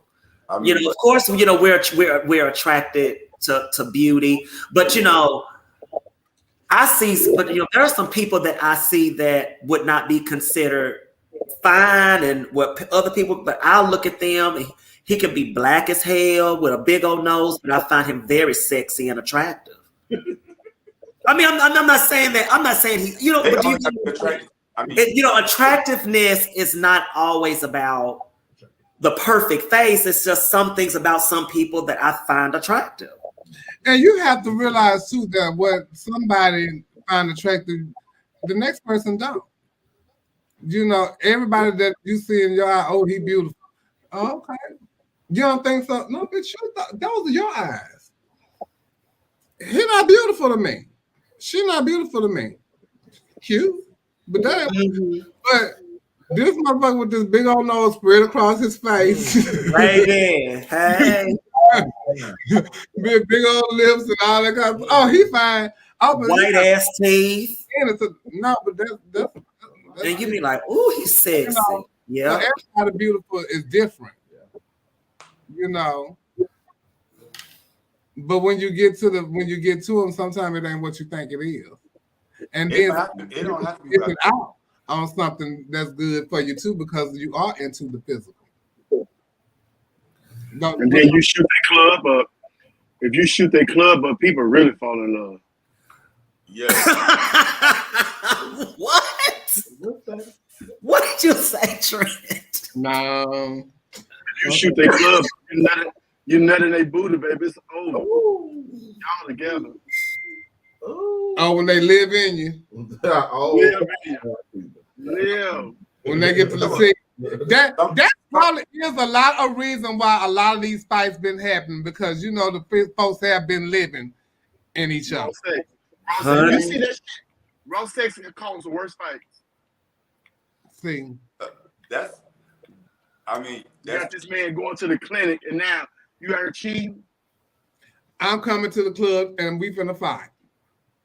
But you get different privileges when the folks nut in you on. I mean, it's just different privileges. What? On the first night? You let them cock that gun in them if you want to. Shoot up in there. Shoot up that club. Yes, ma'am. You're gonna be performing for a while. Baby, ain't that the truth? You know what, Neil? You're right. It is different privileges when you nut in a person. Because guess what? You fuck around and you do that to me, we going tomorrow to the clinic, and then we going down to the Justice of the Peace. We get married. Fuck it. Oh, no. Because guess what? Now I'm with Cal. Some people just wait around on the step. Portion. So it depends on what kind of gun. Everybody packs something different. It's powerful. But honey, and it's the gift that keeps on giving. And see, guess what? That's why I say, now I'm with Cal, and I can't get rid of it. Right. So no. So my question, Neil. So you just let people just share their love with you on a regular basis? Are you come share my love or come share whatever? Is that what you do? can't do that with everybody. So they talking about shotgun to take you out. Honey, you over there letting folks glaze your donut over there? No. But you know what? It's a chocolate eclair. When you do you said what? Is it a chocolate eclair? I had one of them the other day. Don't do that, Trent. It exploded in my mouth. But I tell you, I cannot believe I like this. Shout out to Ava who snuck in on her. Do something else. Hey, After they follow me there. It's different. It's different treats with it. And what would that be? I don't know. Share with us. It just depends on the person. So if you somebody, because you still end up looking like a star crunch in the air. Ooh, child. Yes. Y'all know not a star crunch. You have ruined, because I like star crunches. You have ruined it for me now. I'll never look at a star crunch the same. What's that? Oatmeal pie? God damn. Make the bitch go on the I would have preferred you say Rocky Road ice cream, but Oh, man.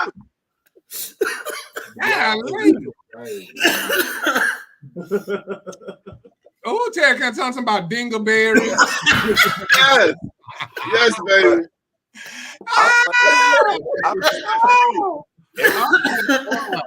Do you think person's upbringing significantly shapes the person? Zodiac's really, I'm about to try. You say heat it up a little bit. What? Zodiac say warm your Star Crunch up. That's probably good. He said you have to try a Star Crunch with a little heat on it. Baby, just like when I found out calamari was squid, after tonight, I ain't fucking with no more Star Crunches. And you didn't know that? I want you to know. I did not know that. I tell you, Rich, and I think I talked about it on the show before. I would eat them because they was the little circle, so it gave me onion rings.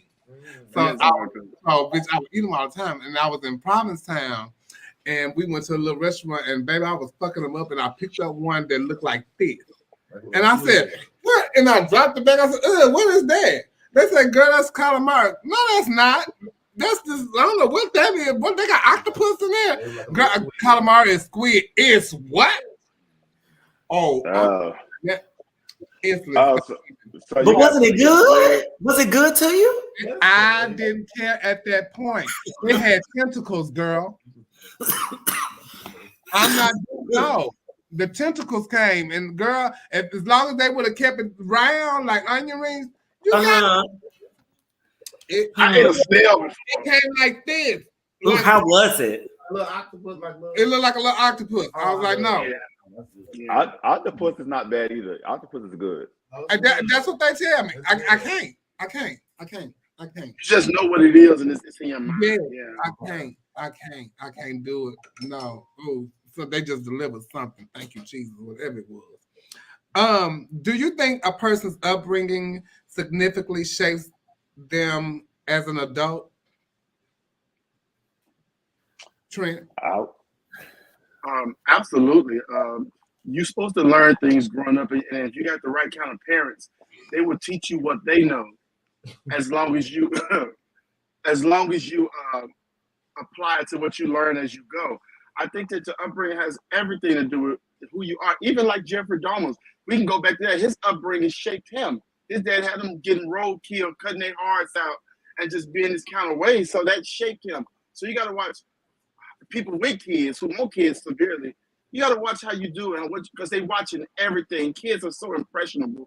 So you really got to watch what you do around them because it really shapes their life. My baby mama got a 14-year-old who wear lace fronts to school and dress just like her. She wants to be just like her mom.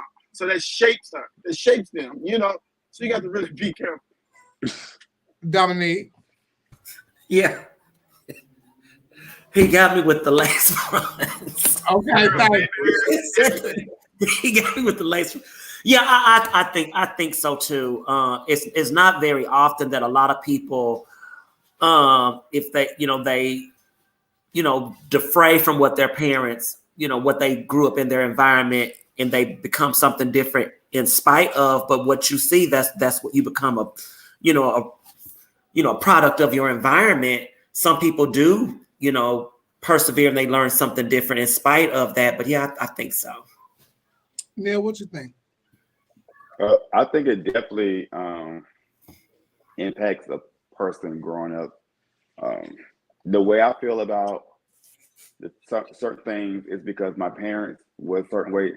I grew up in a 2-parent household. My parents been married for almost over 40 years. I grew up in a household where both my parents are college educated. So my values are different. And a lot of things that I believe is because of them. Now, the horse ways in me, I don't know where I get that from. But our parents been together a long time. Yeah, but the moral compass and it's like you a kid or something. Yes, that kind of stuff. I really connect with different individuals who are also like-minded. But I don't know where these horse ways came from because I don't know. I think it do shape the way that you are as an adult, because there are things that I wouldn't do that I didn't want to embarrass my mom. Growing up, I wanted to always be a great representative of her when I was out in public, and especially because people didn't know who my mom was. And but then as growing up and becoming Chevelle, me and my cousin lived together, and she had 2 kids. She had a daughter and she had a son. And they lived with me. And I was at that point going through my transition.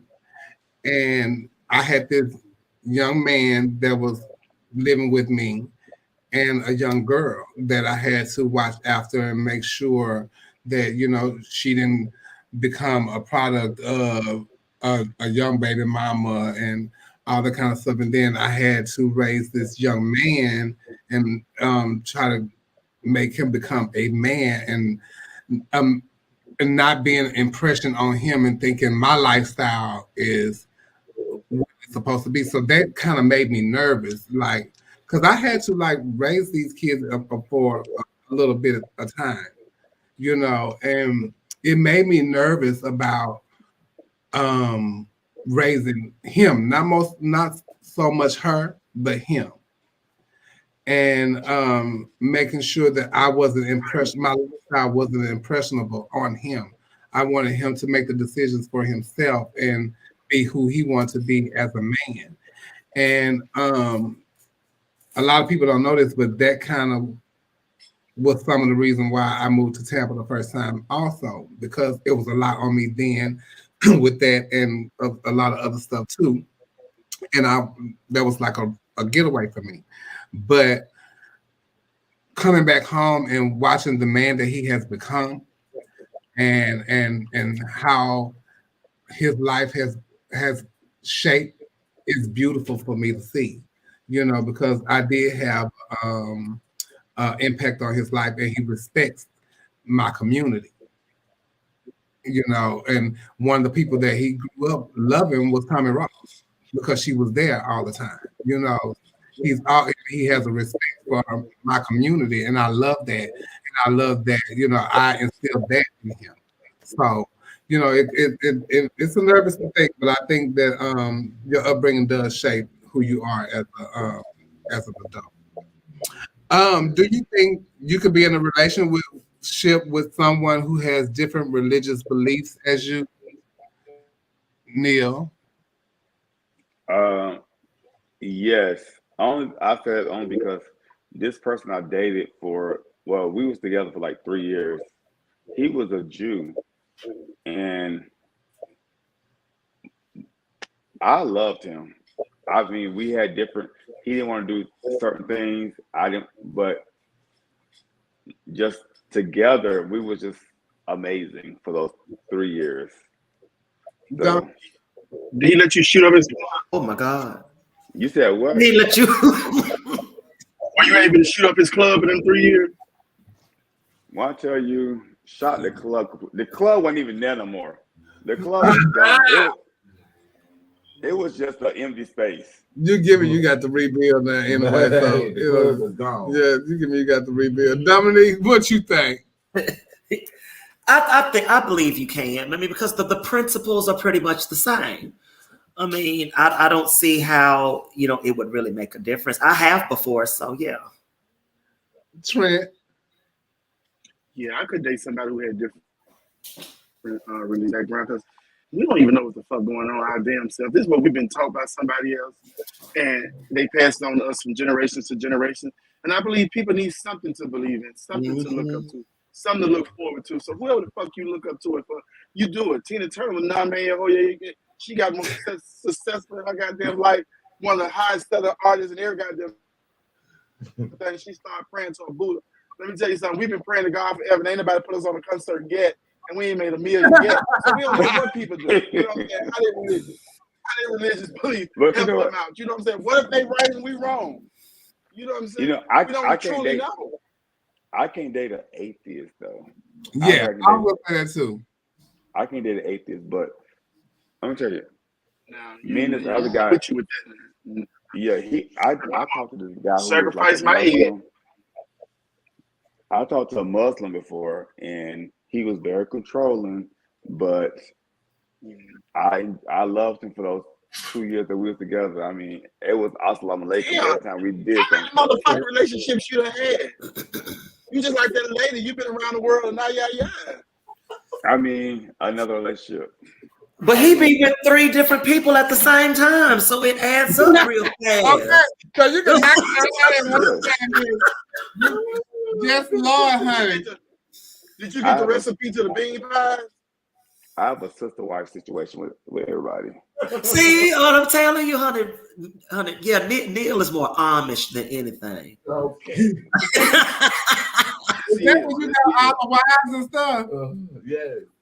But y'all gotta live out there with no electricity and stuff, and no ma'am, girl. We don't need electricity as long as we got the sticks.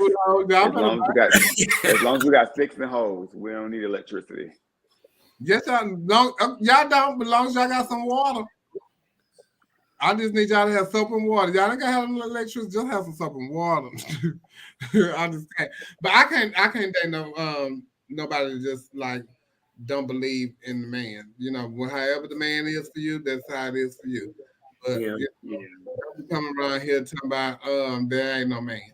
And I mean, no.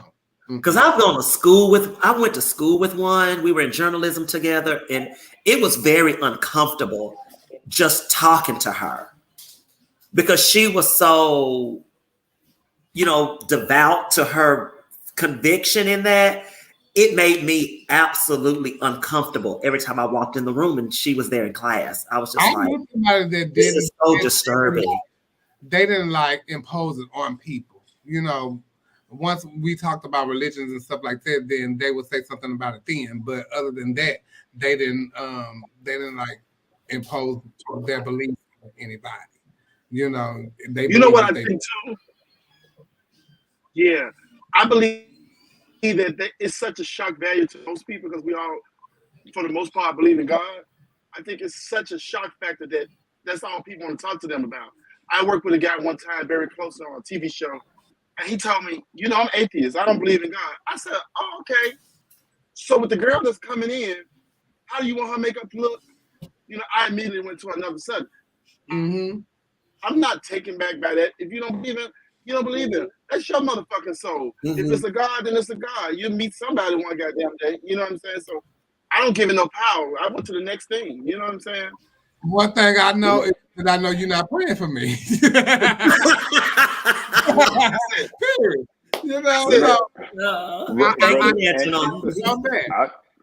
I think religion is one of those really touchy issues with people too. I always think about like when I was in high school and my sister was real big in religion, and my grandmother used to have like a picture of like the Last Supper in her house. Mm-hmm. Like a lot of grandmas back in the day used to have. And my sister said, "Grandma, who those white men on your wall?" And when I tell you my grandma lost it. Your sister petty. She's so petty.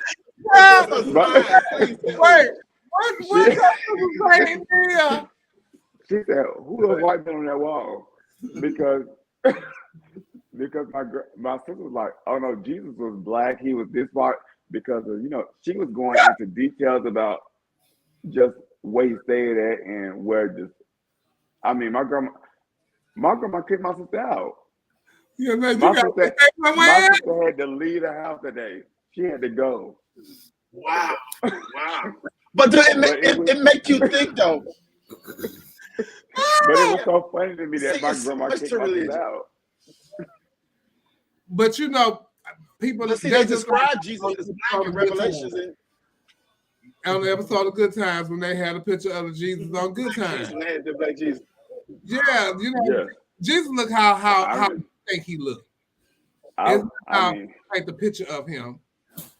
And that's because Jesus is white, just like Cleopatra is white. So, oh Jesus. So Elizabeth Taylor is white. You said Elizabeth Taylor's wife. Elizabeth Taylor is white. Right. Yeah, okay. Ooh.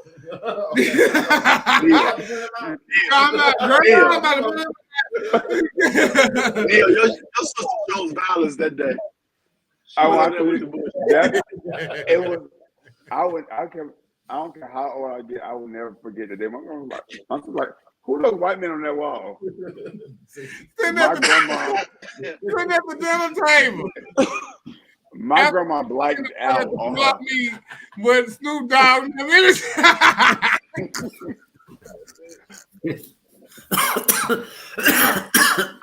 My grandma blacked out and made her go outside. She could not come back in the house.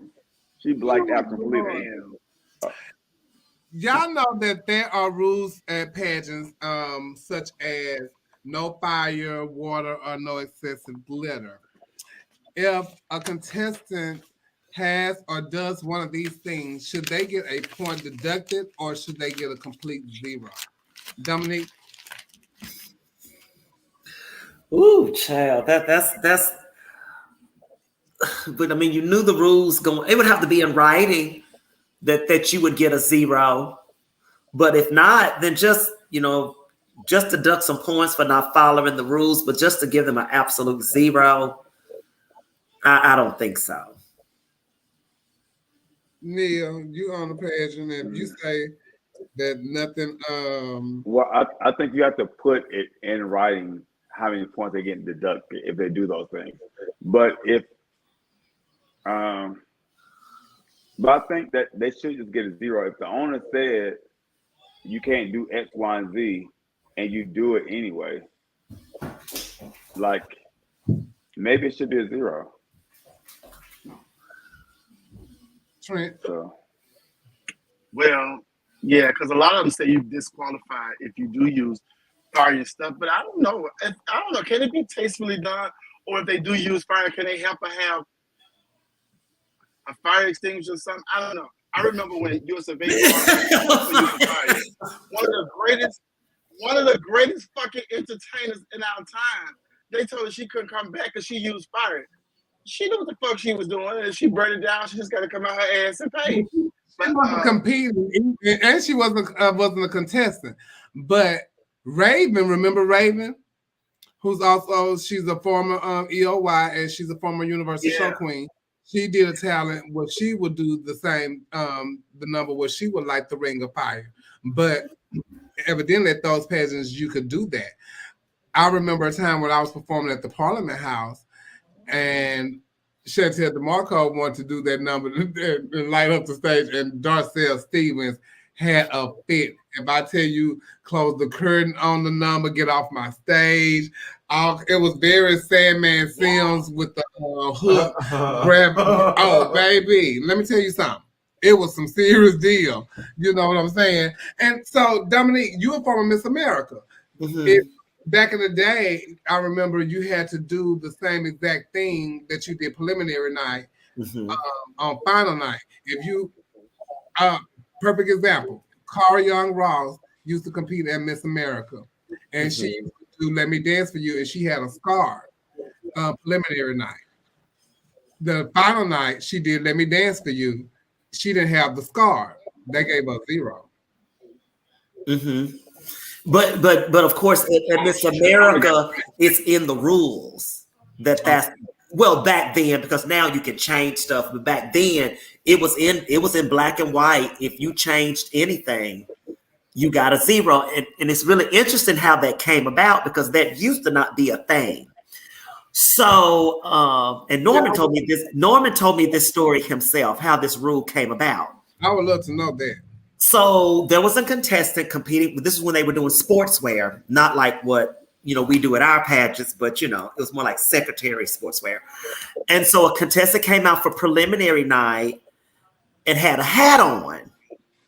And so Norman said one of the judges went and told the contestant, "You didn't score as well because of the hat. Don't wear the hat final night." And so, because Norman says they were trying to fix it for the contestant. So one of the other judges went and told Norman, and that's when he came up with that rule. And he said he still has that hat to this day. Girl, so that's a child. It's a lot of rules and regulations that came about. Tommy said she was because of excessive glitter. But you know what? That is a problem though. Like the glitter, all those types of things. That's the problem. Like I need to display this talent or whatever you're doing without messing up the stage for the next competitor behind you. Yeah, because that takes time to clean up and all that kind of stuff like that. And that takes time away from the pageant. Right. When I competed in my very first year at Miss USA, the year Natasha Richards won, and I was in the same group as Natasha preliminary night, and collectors put all this glitter in my hair, in my ponytail. And so I'm out there dancing, I'm slanging hair. Glitter is going everywhere. Jerry Bird had a pit. Who is that fat queen that slung glitter on my cocktail? Right. I'm like collecting. So I was like, you go, bitch, like I didn't even have a chance at making the top 12 anyway, but Chai was just still, with excessive glitter, bitch, and they let me have it. That took me out 12. I wouldn't make it. It didn't even matter. But I think that, if it's in black and white, that, you should get. And I think early when I was away, I think I heard you say something about a former. If the contestants can't do something at a pageant, then I don't understand why a former think you should. If the contestants can't light fire on stage, why would a former think you can light fire on stage? So that right there is crazy to me. So she's just getting paid. What'd you say, Trent? She's not getting judged. She getting paid. But because that right there brings so many other. It's just a lot of shit that go with that. Someone say points should be deducted for mistakes like your lip sync is off. 0 should be given if rules are broken, such as if they say no fire and you bring fire to the stage. I agree. Because it says in the description, and once again, this goes back to that handbook that is given to the contestants, and that is the guidelines to each category, and the rules and regulations of the pageant, and the breakdown of your prize package that is given to the contestants. So if you have to abide by those rules in that handbook. Okay, because I have my contestant package. No zebras and giraffes allowed. What? Anything else, you can bring them. No zebras or giraffes. Lions, tigers, and bears. Hi, Beverly, and thank you, Judge. Yes. You be getting your just on, Judge. So you can bring lions, tigers, and bears, but you can't bring no giraffes and what? No zebras. And the zebras, they shade. They got stripes. You never know how they're gonna do. Giraffes. So now, but the handbook doesn't mean anything if it's not in the contract. Oh, I don't know how legal to get it. It got to mean something because we got to go by what's in the handbook in order to compete, right? Well, a handbook should only really be like, I don't know. The handbook and contract are two different things to me. But in the handbook, usually sometimes it's like what's in your contract because it's like everything is in there. Like, right. Because that's letting you know what you got to do, what they are expecting from you. Correct. So the handbook and the contract should almost mirror, but the contract is a signed document. You're not signing the handbook. So yeah, but rules are rules. It's in the rules. It's in the rules. It's in black and white. You got if that you have it man. in your handbook, it should be in your contract, and it Would should y'all be. take off? Would y'all deduct points if somebody was stank? Yes. Yeah. Oh, y'all women. No. Oh, I wouldn't. But I would definitely write down in your comments that you wrote. I would. It ruined the overall impression. Lit it up. Like they swing their coat. They swing their what? Now, man, I competed before, and a friend of mine told me I told him good. Shit. Now, it really aggravates me when contestants do two things in particular in talent. When you come off the stage and come to the judges panel and be like hitting the panel, I'm like, bitch, I got my drink right here, and you hitting and spitting all over my drink. So now I'm like, I'm over you. That's one thing. And then when contestants, so now you irritated. Now, what you gonna take them points off in this subcategory? See. Yeah. And then when a contestant does this in talent, and they be lip syncing, bitch, you supposed to know these words. Why you doing this? Why you pointing to your mouth? You're supposed to know these words. I'm looking at you on that poll. It's your talent. If you're doing this, that's a problem for me. Someone said they're coming for a Do you take off of that? You said what? Do you take off? Let me tell you. No, I just don't understand why they do that, because you're supposed to know the words. So why would you do that? That's them. But you from ballroom. You should know they just selling their lip sync. Yeah, because that's most of the time when people do that, they're doing that with a difficult lip syncing part. And they want to make sure you pay attention that they know every little part. If you chose to do that, you know that. So I'm not. You don't need to do this. I'm looking at your mouth anyway. They do that though. I think they be cute when they doing that. They know. But you know what I used to I know a lot of people did it, but you know what used to irritate me when people used to do this during talent? I hate that. I hate it because your talent has to entertain me. I don't care to know that you done did this pageant 17 times. Shamil, where you go? Girl. And you know what, Dominique, guess what? They would do that right there. Everybody do that. They do that right there. Because listen. Because they would be doing, oh yeah, and they'll be doing this. Come on here, baby, give me what I want. They'll be doing that. And I'll be like, oh my Dominique, God, really? I don't mind that. I don't mind.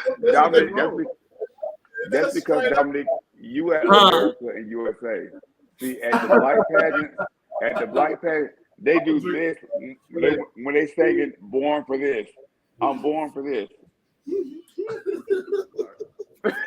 Get yourself together, Chevelle. They be like, I'm born for this. Or they be like, oh, y'all gonna let me swallow my drink. Y'all gotta stop. Y'all taking me.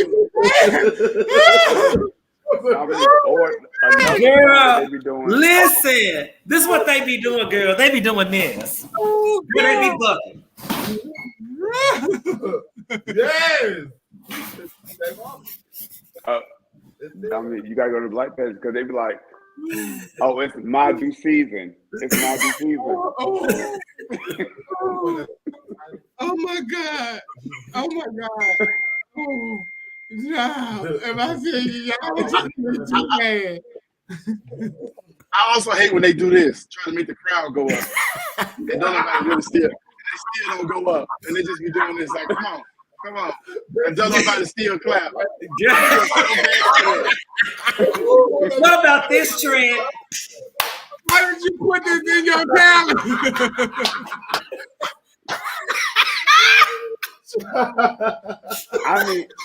I be wondering why in your town you have crowd participation. This your talent. Why we doing crowd participation in your talent? Oh my God. Y'all don't play. Oh my God, y'all don't play fair. Oh, y'all don't play fair. Baby, if I tell you, when the girls do like this is when they modeling. What that mean? Money. Oh, they look like money. Is that what that means? They lose gown. Wow. That's funny. We're going to turn the fan off up here. Oh, Jesus. Baby, if I tell you y'all are on one tonight, and that's what you call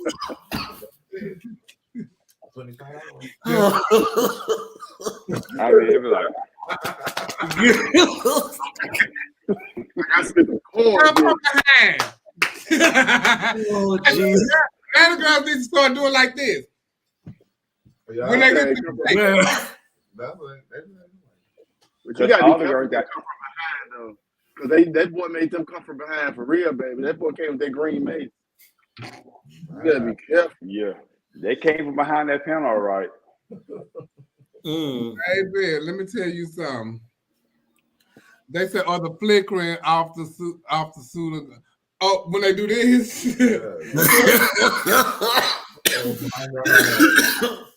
Right. Oh my God. It's some stuff that I don't like they do when they be modeling. It sounds like a little gallop walk, and I'll be like, "Why y'all do that?" And it comes from the boys. I'm like, "Why y'all do that?" Zodiac said when they shake they shoe. A natural stride to yourself and get in and just like stand in your pose instead of.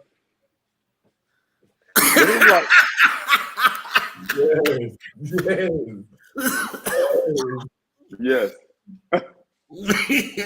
I'm like, if you understand, glide into it. It's okay. Oh my God. Shout out to Neo Dickinson though. I always tell Neo he be wearing skates. I love to see him model because it's so smooth and it's just the way he transitions. I love it. Shout out to Dickinson, Makai, and all that. I know they have a thing to pageantry and stuff like that, but I think sometimes you might need to look at like some modeling on the runway. Male modeling. You don't have to do all that extra stuff, that some of the boys be doing in this modeling category. But the thing is, some of the boys, when I first came out, boys didn't have makeup artists. The boys got makeup artists doing them now. They will hire Trent to do them in the pageant now. I'm like, when boys start doing this? They've been doing makeup. So, I ain't saying nothing. I'm like saying that's like them letters and the non-binaries and the all that. And you ain't called. See, I can't say nothing about. I ain't saying nothing. I'm like, when it was something happened. Something happened around 2016, 2017, where boys started getting makeup artists, and they just went crazy with it. And then they've been doing that though, Neil. No, but I'm saying it started with the girls. The girls started going live doing makeup in dressing rooms, which I hate because you're giving an illusion on stage, but now we're seeing the whole process of your illusion. So you're in the dressing room doing makeup and doing your live. So now the boys start doing that. So now the boys feel like they on live for an hour, so they just keep putting on makeup, and it's horrible. It's a mess. They gotta stop it. Y'all don't like it. On live showing their makeup tips. I like to see the boys a little painted. I don't mind that. Well, I don't want to see the boys on live. Like some of their people hairline receding and all that stuff. Make it pretty. Bring that line back. And you know what? And to be honest, I don't want to see all the girls doing live because you're presenting an illusion on stage. But now I've seen the whole process of your illusion. You don't show me putting on your. You don't show. It's connected with the people. But see, those people. Okay, so I'm gonna say this. With girls, I think it's kind of different because it's drag makeup, and you somehow teaching somebody how to do some type of makeup. Even my sister would call me and say, "Girl, I want to learn how you contour your face and with your foundation and stuff like that. Send me a video or something like that." And I'll tell her, "Well, I'm gonna go live tonight, so I'll do my makeup on live, and you can watch that." And even with Teresa Griffin, she asked me the same thing, and then the next freaking day, I saw change in her makeup. You know, with us, it's kind of different. So maybe with the guys, you know, being that they are wearing the makeup, they are learning something from some of these men. But I want some of them to learn their color. Now that is the big issue. And the problem what I have with the boys too, the longer they live is, the more makeup they put on. So now they are more painted than the girls because they've been on live for 45 minutes and they keep like doing this. Yeah, you from ballroom, so everybody ain't fortunate enough to have went to doing 10 years of skin therapy and them how and all this stuff. Sometimes you have to paint on what you ain't got. So if the boys ain't got it, I don't mind seeing them snatched a little bit.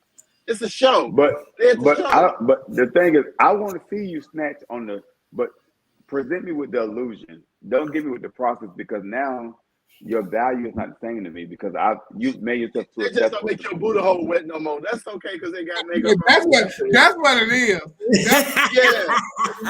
No. Because guess what? All men wear makeup. Everybody wear makeup. Everybody. Yeah, they do. Every artist that comes on stage to perform, they wear makeup. Y'all not some of them rappers is wearing makeup. They got it on too. Well, how many times have you seen them doing live doing makeup though? But that's just part of the entertainment industry. It's all a part of entertainment. And it's just another way of connecting with your audience, especially if you're getting ready to go somewhere. If you're getting ready to go to do the show, or some people enjoy watching and people talking to you while you're doing it and stuff like that. That's just a part of it. Okay. Just an extension of the entertainment part of it. Yeah, and that's fine for y'all to think that. I think something differently. I think that male. You know what? You've been in the industry 20 years. No, they ain't put no titties or nothing on. But and you and you still waiting on the goddamn illusion. You know what the fucking illusion is. Well, oh my God. Yeah. You've been in this thing all this time. You still want to be fooled. Like some shit you still want the catfish. Yes. You still want Yes. The same way these girls want you to feel like they cunt and fish. So yeah, I want the illusion when you come to the stage. Honey. But guess what? You just want the illusion. So I'm following them. So you won't watch them do their makeup no more. And you can still get the illusion that you want. Because guess what? When they come about, that ain't who they are. Well, it's not the illusion anymore because they're going to get that neutral white. And all of that's going to come out for there. It's different. It's a difference now. So unless the illusion is gone. I would say a state where they can be up north, because I say north, they still say south, and they got all this stuff that make you look like how you.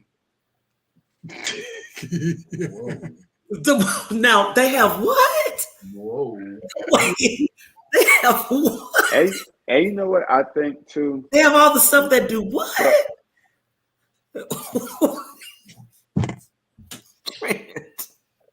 What is she talking about? Oh, Lord have mercy.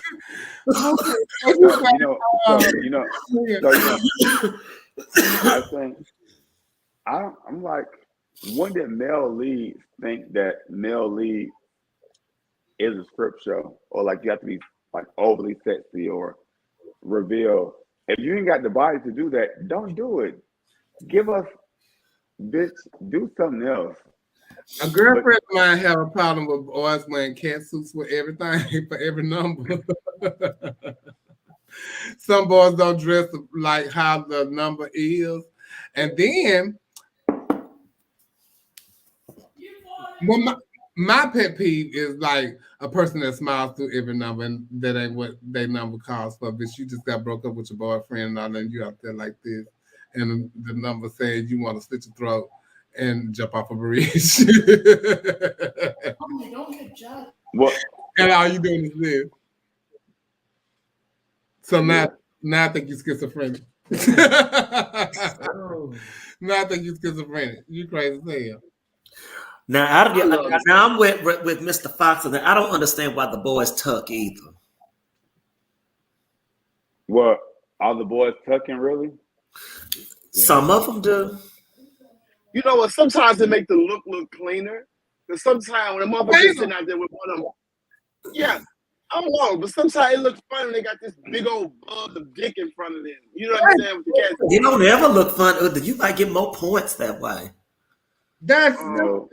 No, I'm just kidding. But anyway, no, I've been to boy shows and they be having cat suits on. I'm like, and they be having something in the front. I'm like, it look like kibbles and bits. And bits. They might be a grower. That mean they gonna show off their little bits, and the motherfuckers that got the kibbles and the bits and things matter too. They're gonna But you know the thing with the kibbles and bits though, it worked both ways. So I've been to shows where the boys have the kibbles and bits, and I've been to shows where the girls have the kibbles and bits too, because the girls ain't tucked like they supposed to either. So I'm like, what's that? Yeah. I saw a girl perform one time, and she had 2 pieces of her nuts hanging out each side. And we told her about. She said, "No, I made pussy lips." Oh my God, you are kidding me! They were in a swimsuit, and they got nutty buddies. And on that note, we're gonna go to commercial break, and we'll be right back. Ow!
And we are back, Judge.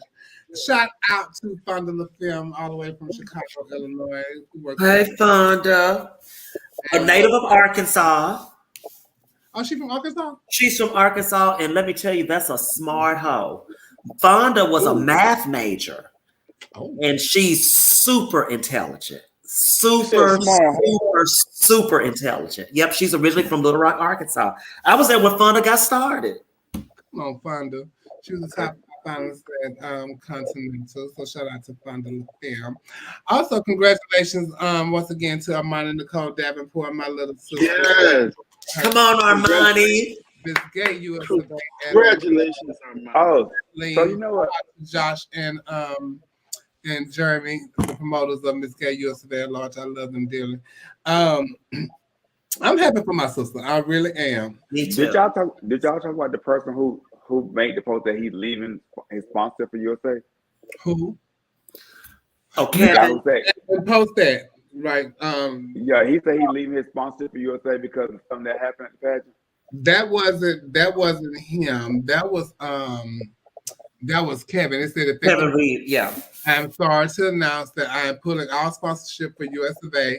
I will not be bullied like others. I don't care who you are. To Tonica Maya and the newly crowned newcomer, I wish you all the best for your rest of your reigns. Scott and his new team, I wish you all the very best. Some of you really can ruin it. For others, I'm done. That's from Kevin Reed Pollard. And so who is Kevin? He's one of the judges, and he's he's the person that when they post their jury that they got every month, that's the person that sponsored that jury for them every month. And that's who Tim was talking about when he's saying that Mr. US of A don't get anything, but that's Kevin that sponsors that to the contestants, not the US of A system. Yeah. So you can't expect him to give you whatever. But why did he make that post, though? He said he would not be bullied, and so I don't know what that was about. I really don't know. I don't know. Well, the post told me that there was something around Armani's kids, and Armani has been disqualified. Oh, he did make a post about her, something after that. Oh, something to the fact. Oh, and I forgot about that. To the fact that I guess you can have your people fight or something and still win a pageant or something like that. I think, yeah, to my knowledge, allegedly. Let me say that. So it was a post kind of towards that. So I think he felt some type of way about the money winning the pageant. What he want them to do, because she ain't make her child fight. She can't control no grown ass man. It ain't even know where to take off on the score sheet saying your family fighting. And he said, I guess you can be late for check-in and friends can start a fight. Mess. And from my understanding, they did take out points from Armani being late. Yeah, they took 5 points. Yes, so they did take the points out from that. But how can you even prove that, that those were her people? You know what I'm saying? That's another thing. You just can't, attach everyone with everybody. And just because someone is yelling for me does not mean I know that person. And like I said, she don't have no dealings with that person anymore and haven't had for 3 years now. So, you can't attach everybody with a certain person. You don't know what has transpired in that time. So I'm sorry, that he feels that way. I have nothing to do with that, so I'm so happy for Armani. Yeah, me too. And I also want to give a shout out to Tonica also and Armani because they are both Miss Texas's. Tonica just gave her and she won Miss US of A as Miss Texas, and she's one of the 7 who has done it. I think now she's the 8th. Myself, Tommy Ross, Coco, Janet Andrews, Jenna Sky, LaWanda Jackson, and now Tonica. So I think it's 7 of us that has won Miss Gay US of A as Miss Texas, and so Texas being one of the biggest prelims in the US of A system. And so now they both on Miss US of A, and Texas and Armani gives Miss Texas at large next month, and I'll be celebrating 25 years as Miss Texas at large. Also over the weekend, Stacy Davenport and Neil Hall Dickerson won Mr. and Miss Epitome right here in Houston, which is a new pageant that gives away $10,000. They are the new Mr. and Miss Epitome. So shout out to Chanel Davenport, Neil Hall Dickerson. And also over the weekend was Mr. Nations, Mr. Nations Plus, and then Duke and Duchess of Nations. Infinity Bonet and Tarico Ross are Miss Nations, Lisa Cartier, Nations Plus, Duke and Duchess of the Nations, Carlos Over Dupree, and Monica CD Over. So congratulations to them. All-Star International Icon, where they got their money. Star Valentino and Ravion's Star Alexander St. James is the winner. So congratulations to them. And they got their money. And I was stressed. America, Miss Great Gate Lake, America, Ava Aurora Fox. Congratulations to her on her way to Miss Gay America. And Miss Gay Tennessee USA Unlimited Classic, Stevens. Congratulations to her. If you know anybody that has won a contest pageant and you want to display them here on please send their picture and the title that they won. Also, again, if you want to advertise with them. I'm not sure if you posted. Did you post the GQ winners from last night? DeAndre and Trinicia Sanchez. You know, she's one of my former girls, and I love Trinicia is one of my favorite formers. So congratulations to DeAndre and Trinicia. I am a forever baby. So congratulations to them. I didn't have any information from that contest. But if you know of a pageant that you want to have this here, or you see some pageant that you want to hit me up and send us on the panel. So I want to make it clear, we're going to be off next week, right? Because it's going to be so much shit that's going to go down Sunday night, and then next week at the pageant in Vegas. So we're going to be off next Wednesday. Yes, we are. I will be in Vegas next Wednesday to do performing and Mr. Gay USA, Mr. Gay America. And the time difference is basically our time and stuff like this. So we will be off next Wednesday. But please continue to send us all the tea so we can talk about them the following week. And we hope that y'all go and subscribe to Chevelle Brooks 75 on YouTube, where we will be getting our What Absolutely Just. We thank y'all so much for tuning in each and every Wednesday, and thank you guys for all the support that you give us. Don't forget, I am Seven Fans because I need money to go to clean, and if you want to support me, please hit me up. I will get you your fan. I will get you a t-shirt. I will get whatever you need. If you want to head, whatever, I got you, Judge. But I need your support. So please hit us up. And if you like what we do here, I want to you're more than welcome to give us a thank you and on our Cash App at $OPOB2020. We love you guys for free, and we thank y'all so much for tuning in each and every Wednesday. Good night, everybody. Bye, y'all. Please send Anthony a friend request. Anthony who? Anthony Pendleton. Anthony Pendleton. Send him a friend request. He done made about 100 comments and you haven't responded once. Send him a friend request right now. No after show tonight. I gotta go store my costumes and gowns and stuff. I gotta pass it together. No after show. I got stuff to do after this. Evidently, this y'all got friends. Bye. Good night, everybody. Ooh, honey, I gotta go. I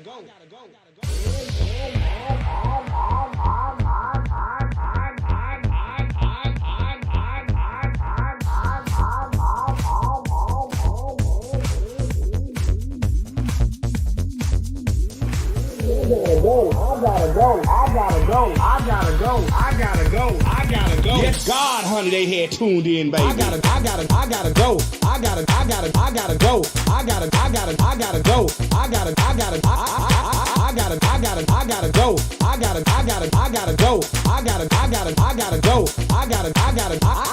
If I tell you the kids had came in and tuned in tonight, baby. Yes, they did, honey. I hope y'all got y'all juice, cause guess what, baby? I got mine. I can tell y'all one thing. Y'all better tune in next week, baby, for the next episode of the Boom Boom Show. I gotta go. Honey, I gotta go. Yes, God, honey, they had tuned in, baby. Baby. Ooh, honey. I gotta go. I gotta go. I gotta go. I gotta go. I gotta go. I gotta